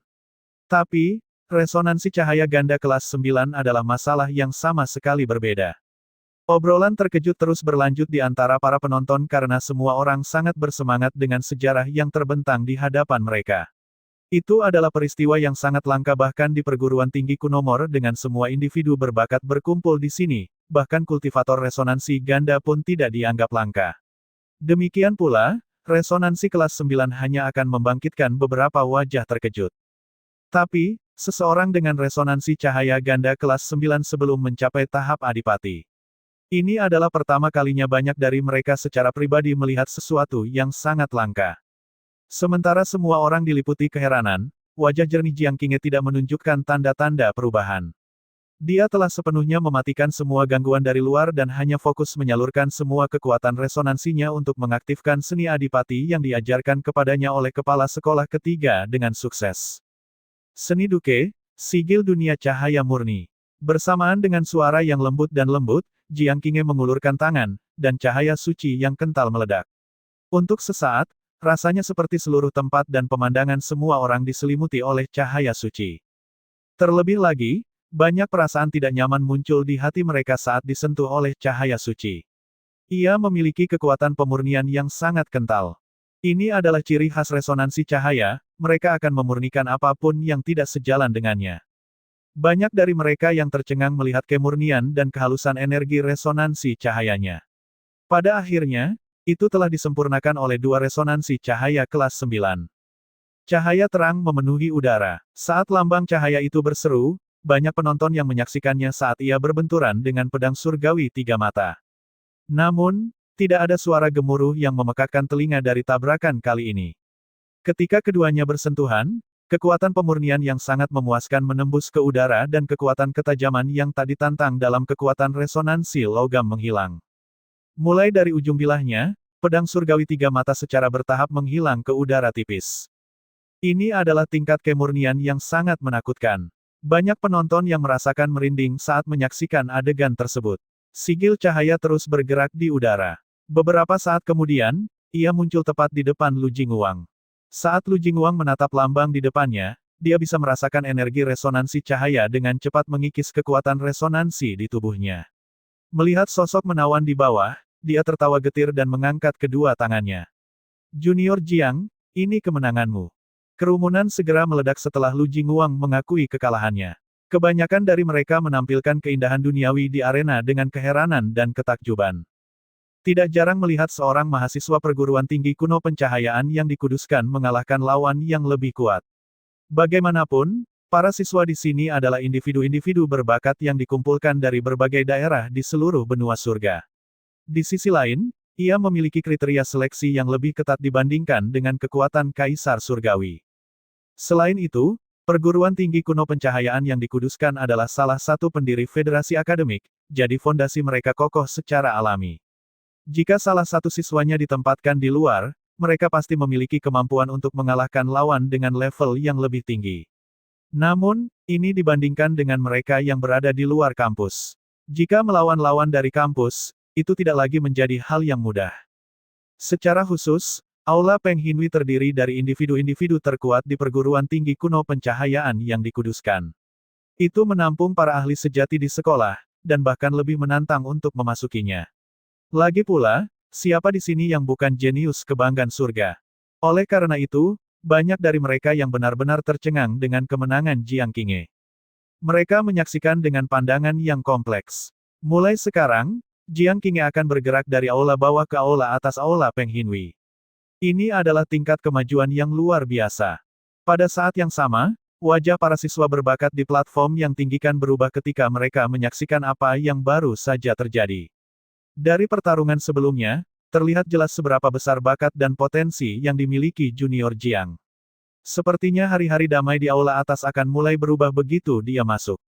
Dengan bakatnya yang luar biasa, mereka tahu bahwa dia tidak akan puas jika bertahan lama di kursi ke-96. Kembali ke arena, Jiang Qinghe berterima kasih kepada Lu Jingwang atas pertandingan tersebut sebelum dia berbalik untuk pergi.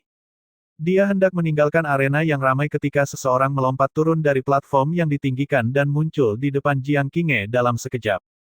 Ini tidak lain adalah Wei Chonglou, pria yang berbicara dengan Lu Jingwang sebelumnya. Rambutnya yang berapi-api sangat mencolok. Dengan tubuhnya yang tinggi dan lurus, dia memancarkan aura dominasi, dan banyak gadis junior di antara penonton yang menonton dengan penuh semangat. Bagaimanapun, dia adalah salah satu dari 10 siswa terbaik di perguruan tinggi kuno yang bergengsi ini, yang berarti dia adalah salah satu siswa paling berbakat di seluruh sekolah. Wei Chonglou menangkupkan kedua tangannya dan menyapa Jiang Qinghe sambil tersenyum.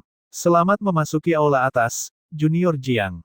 Jiang Qinghe memandangnya dan bertanya dengan acuh tak acuh, Senior Wei, apakah kamu membutuhkan sesuatu dariku? Dia mengangguk dan kemudian menjawab dengan tawa yang hangat, karena kamu telah dipromosikan ke aula atas sekarang, kamu tiba tepat pada waktunya untuk latihan yang akan datang di dataran roh liar. Jika kamu tidak keberatan, kita dapat membentuk sebuah tim untuk itu. Aku tidak memiliki banyak keunggulan, tetapi aku berpengalaman, aku telah berpartisipasi di dalamnya berkali-kali, dan timku biasanya kembali dengan hadiah yang melimpah. Dia sangat berterus terang. Tanpa menyembunyikan apapun, dia mengungkapkan pemikirannya di depan umum. Siapapun tahu bahwa dia jelas tertarik pada Jiang Qinghe. Dia memanfaatkan kesempatan ini untuk lebih dekat dengannya. Namun tak bisa dipungkiri, ini merupakan tawaran menarik yang sulit ditolak oleh siapapun. Banyak siswa laki-laki yang hanya bisa menyaksikan wajah menawan dan cantik Jiang Qinghe dengan perut penuh cemburu. Akhirnya ada kecantikan baru di kampus, tapi senior ini sudah menaruh perhatian padanya. Meski demikian, mereka tidak berani menunjukkan tanda-tanda ketidakpuasan meski merasa iri. Bagaimanapun, tidak ada keraguan tentang kekuatan Wei Chonglou. Saat orang banyak menyaksikan, wajah Jiang Qinghe tetap tenang.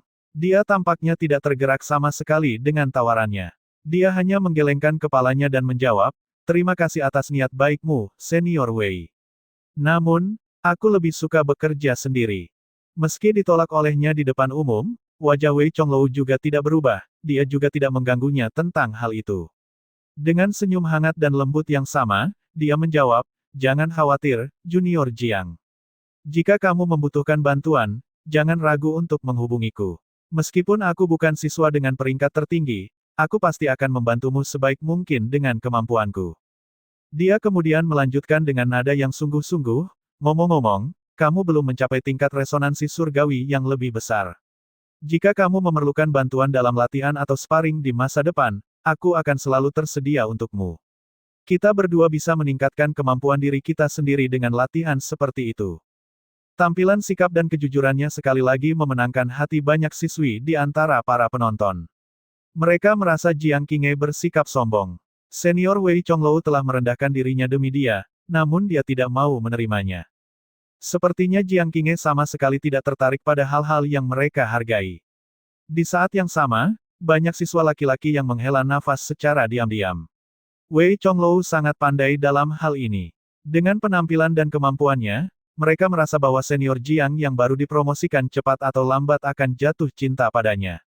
Saat para siswa memikirkan hal itu, mata Jiang Qinghe tidak goyah sama sekali. Dia menatap Wei Chonglou secara langsung. Tidak diragukan lagi, dia dianggap sebagai yang terbaik dalam segala aspek. Dia jelas merupakan salah satu talenta terbaik di generasi muda. Mungkin karena perbedaan pengalaman mereka, dia bahkan lebih karismatik daripada Gong Senjun. Sayangnya, semua ini tidak cukup untuk menggerakkan hatinya. Dia datang ke perguruan tinggi kuno pencahayaan yang dikuduskan untuk berkultivasi. Dia hanya ingin mencapai tahap duke secepat mungkin sehingga dia bisa berangkat dan mencari Li Luo. Dia sama sekali tidak tertarik pada hal-hal membosankan lainnya. Meskipun demikian, Wei Chonglou cukup senang dengan hal itu karena dia menatap mata emas Jiang Qinghe yang misterius. Setelah semua upaya ini, dia akhirnya mendapatkan kecantikan ini untuk memperhatikannya. Senior Wei, Jiang Qinghe memulai dengan suaranya yang tenang. Ada yang bisa saya bantu, Junior Jiang? Wei Chonglou menjawab sambil tersenyum. Saya sudah punya tunangan. Saat dia mendengar kata-kata ini, senyuman di wajahnya membeku sesaat. Obrolan di sekitar berhenti tiba-tiba, dan semua orang berbalik dan melihat ke arah Jiang Qinghe. Mereka semua menatapnya dengan tatapan heran. Tak satu pun dari mereka yang mengira berita mendadak seperti itu akan keluar dari mulutnya. Wei Chonglou membeku selama beberapa detik sebelum dia mendapatkan kembali kendali dengan hatinya yang kuat dan berkata sambil tersenyum, apakah ini alasan yang kamu buat agar aku tidak mengganggumu? Kalau begitu, aku sangat menyesal tentang hal itu. Sebagai tanggapan, Jiang Qinghe menggelengkan kepalanya perlahan. Matanya yang tenang namun serius menghilangkan senyuman di wajah Wei Chonglou. Pada akhirnya, dia merenung sejenak dan berkata, Junior Jiang, tidak peduli apakah kata-katamu benar atau tidak. Aku tidak akan menyerah. Selain itu, jika aku mengingatnya dengan benar, kamu berasal dari benua ilahi luar kan? Apakah itu berarti yang disebut tunanganmu berasal dari benua ilahi luar juga? Kamu benar. Kami berdua berasal dari benua ilahi luar. Tapi itu tidak masalah bagiku, karena di mataku, semua pria di dunia adalah. Dia berhenti sejenak, lalu melihat sekeliling arena. Untuk berhasil sampai di sini, semua orang jelas luar biasa. Beberapa dari mereka bahkan telah membuat nama untuk diri mereka sendiri di benua ilahi bagian dalam. Pada akhirnya, dia melanjutkan untuk menyelesaikan kalimatnya dengan nada acuh tak acuh. Tidak berguna. Setelah ini, dia tidak repot-repot melihat wajah Wei Chonglou yang bengkok atau obrolan orang banyak. Dia mengambil langkahnya dengan mantap, berjalan melewati Wei Chonglou, dan keluar dari arena. Dia tahu bahwa para penonton semakin ribut saat dia keluar. Tanpa ragu, mereka jelas terpengaruh oleh kata-katanya. Melihat reaksi ini, bibir merahnya sedikit melengkung. Li Luo, aku sudah cukup menanam benihmu. Jika kamu tidak ingin mendapat pukulan dari orang-orang di perguruan tinggi kuno pencahayaan yang dikuduskan, mohon bekerja lebih keras di garis keturunan Kaisar Surgawi Li. Tetapi jika kamu benar-benar tidak bisa mengatasinya, masih ada aku. Di puncak Gunung Taring Naga. Ketika Li Luo tiba di halaman sepi di puncak utama keesokan harinya, Li Ruyun, Li Lingjing, dan Li Feng sudah menunggu di sana. Li Ruyun berjalan ke depan ketika dia melihat Li Luo berjalan mendekat. Dia bisa melihat kekhawatiran dan ketakutan yang tak bisa disembunyikan di wajahnya. Jelas dia telah mendengar tentang masalah baru Li Lingjing. Li Luo mencoba sedikit menghiburnya. Jangan khawatir, Bibi Yun. Mari kita lihat tetua terhormat itu terlebih dahulu. Bagaimanapun juga, dia adalah seorang raja. Dia mungkin punya cara untuk membantu sepupu Lingjing menyingkirkan iblis sejati pemakan jiwa. Li Ruyun menjawab dengan nada pahit, aku mencobanya kemarin, tapi sama sekali tidak berguna. Aku bahkan tidak dapat menemukan jejak iblis sejati pemakan jiwa. Mendengar ini, Li Luo sedikit mengernyit. Li Ruyun adalah adipati kelas 6, jauh lebih tinggi dari Li Feng, namun usahanya masih sia-sia. Sepertinya iblis sejati pemakan jiwa jauh lebih rumit dari yang dia duga. Pada saat yang sama, dia merasakan bahwa iblis sejati pemakan jiwa tidak menghilang seperti yang dia kira. Berdasarkan kekuatannya, ia hanyalah iblis sejati kelas 3, namun bahkan adipati kelas 6 seperti Li Ruyun tidak dapat menyingkirkannya. Ini sungguh aneh. Li Ruyun memandang Li Luo dan melanjutkan dengan suara sedih, iblis sejati pemakan jiwa benar-benar aneh. Sekarang Lingjing telah terlibat dengannya, aku khawatir orang lain akan menyarankan untuk melenyapkan keduanya jika kita tidak dapat berhasil memisahkan mereka. Dia sangat jelas tentang cara orang memandang monster. Umat manusia selalu waspada dan memusuhi mereka, dan berbagai kekuatan di masyarakat memperlakukan mereka sebagai potensi bencana. Sekarang setelah Li Lingjing berhasil menangkapnya, dirinya menjadi bom waktu. Dari sudut pandang keamanan, yang terbaik adalah melenyapkan keduanya jika mereka tidak mampu memusnahkan monster di dalam dirinya. Namun, Li Ruyun belum siap menerima ini. Dia memperlakukan Li Lingjing seperti seorang anak perempuan, dan gadis yang akhirnya pulih dari keadaan kejam dan setengah mati yang dia alami sejak setengah rohnya termakan. Akan sangat berat melihat Li Lingjing terbunuh. Pada titik ini, Li Luo perlahan berkata, selama sepupu Lingjing mempertahankan kesadaran dan kendali atas tubuhnya, aku merasa tidak perlu melenyapkannya. Aku sudah berjanji padanya bahwa aku akan melakukan yang terbaik untuk melindunginya. Aku pasti akan menepati janjiku. Namun, ini semua dengan asumsi sepupu Lingjing mampu menjaga kewarasannya. Jika dia tidak mampu menahan iblis sejati pemakan jiwa, atau jika iblis itu mengambil kendali atas dirinya. Bibi Yun, kamu harus bersiap kehilangan dia. Kalimat terakhir itu adalah kata-kata yang sangat kejam yang diucapkan Li Luo. Meskipun demikian, hal itu merupakan hal yang masuk akal. Kemungkinan terjadinya skenario seperti itu tidak sepenuhnya nol. Jika itu terjadi, Li Lingjing mungkin akan dikonsumsi sepenuhnya oleh iblis sejati pemakan jiwa dan tidak lagi menjadi dirinya sendiri. Mendengar ini, Li Ruyun mengusap sudut matanya dan menjawab dengan lembut, "Aku mengerti." Jika itu benar-benar terjadi, dia tidak akan bisa lagi melindungi Li Lingjing, tidak peduli seberapa besar hal itu akan menghancurkan hatinya. Untuk saat ini, dia hanya bisa fokus melindungi keponakannya sebelum itu. Li Luo mengangguk. Dia menghela nafas sedikit di dalam hatinya sebelum berkata, "Ayo pergi. Kita akan mengunjungi penatua yang terhormat dan melihat apa yang dia katakan." Setelah itu, dia sendiri yang membuka pintunya dan masuk terlebih dahulu. Menyaksikan ini, Li Ruyun, Li Feng, dan Li Lingjing saling bertukar pandang dengan gugup. Di mata mereka, Li Jingze adalah kepala faksi Taring Naga. Dia selalu tegas dan serius. Bahkan bagi Li Ruyun, bertemu dengannya selalu merupakan pengalaman yang menegangkan. Seringkali, dia hanya mengangguk setuju tanpa ada suara perbedaan pendapat. Hal ini bahkan lebih buruk lagi bagi Li Feng karena dia hanyalah penguasa kota di kota barat.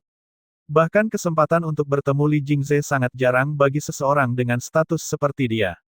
Mereka bertiga mengikuti Li Luo ke halaman, berjalan di sepanjang jalan setapak yang ditumbuhi pepohonan beberapa saat sebelum akhirnya sampai di depan sebuah danau yang sebening cermin. Ada sebuah paviliun batu di samping danau, dan seorang lelaki tua sedang duduk di sana sedang memancing. Li Luo membawa mereka bertiga ke paviliun batu dan kemudian membungkuk sedikit sebelum menyapa lelaki tua itu dengan sopan. "Kakek." Li Jingze berbalik dan melihat sekilas ke arah Li Luo. Pada saat ini, semburat kebahagiaan muncul di wajahnya yang dingin dan serius, dan dia berkata, "Kamu telah mencapai tingkat iblis kaca 3 pancaran." Li Luo mengangguk sambil tersenyum, "Aku kebetulan mendapat kesempatan langka selama kunjunganku ke domain gelap. Dengan bantuannya, aku berhasil mengolahnya. Tidak buruk. Sekarang kamu akan memiliki peluang lebih besar untuk memenangkan pertarungan pemilihan kepala naga yang akan datang," jawab Li Jingze. Selanjutnya, matanya beralih ke tiga lainnya. Kepala faksi.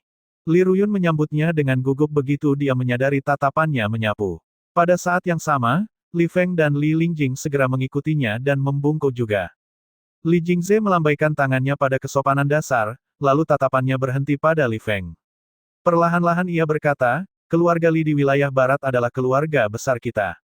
Di masa lalu, salah satu tetuamu berkultivasi bersamaku." Li Feng segera menjawab, "Memang benar. Itu tercatat dalam sejarah keluarga kami. Tetua itu memerintahkan kami di keluarga Li wilayah barat untuk mengikuti petunjukmu, kepala faksi." Namun, Li Jingze tidak terlalu peduli dengan sanjungan Li Feng. Sebaliknya, dia berbalik ke arah Li Lingjing dan bertanya, "Apakah gadis kecil ini yang dikonsumsi oleh monster iblis sejati?" Tiba-tiba, ada rasa tekanan yang kuat pada Li Lingjing saat dia menyadari tatapannya beralih ke arahnya. Ketakutan yang tak terlukiskan muncul di hatinya karena dia tahu jika Li Jingze mau, dia bisa membuatnya menghilang tanpa jejak dalam sekejap. Di bawah tekanan yang menindas ini, dia tidak bisa menahan diri untuk tidak mengepalkan tinjunya meskipun temperamennya biasanya tenang. Tubuhnya bahkan mulai sedikit gemetar. Li Luo angkat bicara saat ini. "Itu benar, kakek. Ini semua berkat bantuan sepupu Lingjing sehingga aku bisa mendapatkan kesempatan langka yang membantuku memasuki tingkat iblis kaca 3 pancaran dengan sukses. Karena itu, aku membawanya kembali bersamaku untuk melihat jika ada cara untuk membantunya."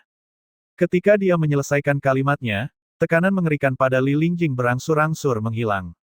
Dalam hatinya, dia menghela nafas lega dan berterima kasih pada Li Luo dengan sungguh-sungguh.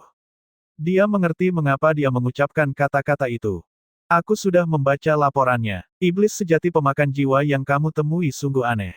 Pada titik ini, dia menoleh ke arah Li Feng dan bertanya, "Sebelumnya, wilayah barat belum melaporkan apapun tentang iblis sejati pemakan jiwa kan?" Li Feng menjawab dengan tergesa-gesa, "Tetua yang terhormat, saya mohon maaf atas ketidakmampuan saya.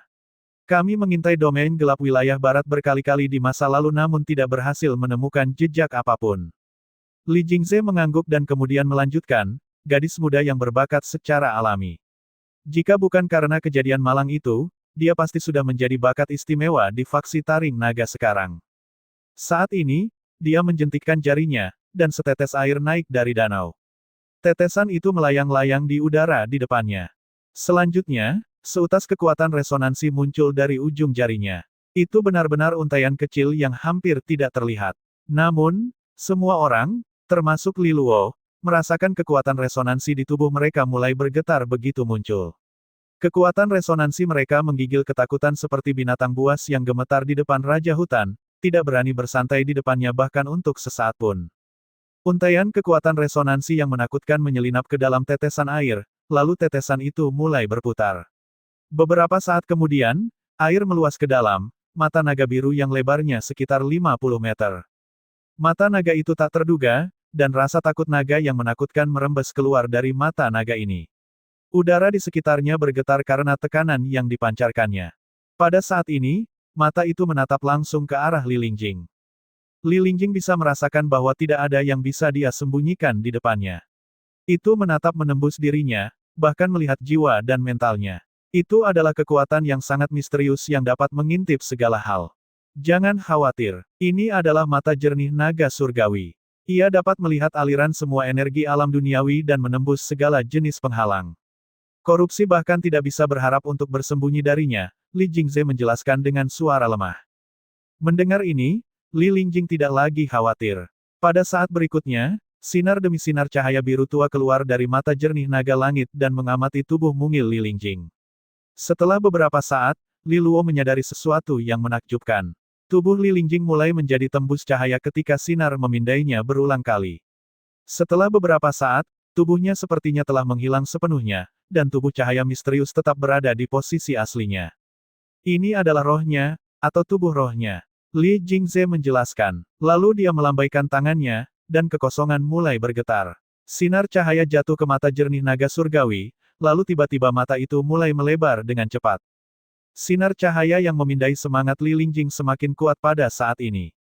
Wajah Li Luo, Li Ruyun, dan Li Feng berubah ketika mereka melihat kain kafan hitam mengaburkan roh Li Lingjing. Ada udara jahat dan dingin di sekitar kain kafan hitam itu. Pada saat yang sama, bisikan lembut dan berbahaya terdengar berulang kali. Hal ini sungguh meresahkan dan dapat dengan mudah menyebabkan seseorang kehilangan kesadaran diri. Secara khusus, Li Luo bahkan merasakan keakraban darinya. Ini adalah iblis sejati pemakan jiwa. Dengan bantuan Li Jingze, iblis sejati pemakan jiwa licik yang tersembunyi jauh di dalam diri Li Lingjing akhirnya ditemukan. Namun, kafan itu sangat terikat dengan roh Li Lingjing. Tanpa ekspresi apapun, Li Jingze melihat ini dan bertanya, apakah ini iblis sejati pemakan jiwa? Ini bukan monster yang sederhana. Sepertinya sudah dicampur dengan sesuatu yang lain. Ini bukan monster yang alami, ini buatan manusia. Mendengar ini, pupil Li Luo tiba-tiba menyusut. Ekspresi ngeri muncul di wajahnya saat dia bertanya dengan suara lemah, apakah iblis sejati pemakan jiwa ini diciptakan secara buatan?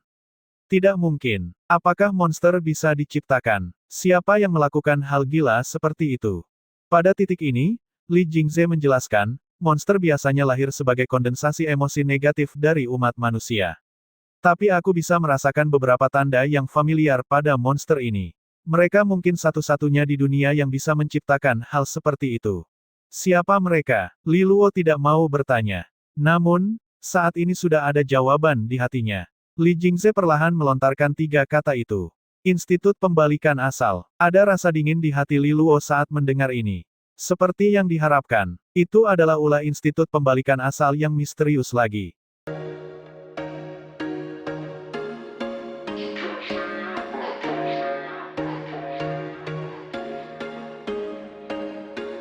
There was once a day that I would pray for you. I'd go and misbehave just so you'd notice too. Sneaking looks up and down from across the room. And damn, what a hell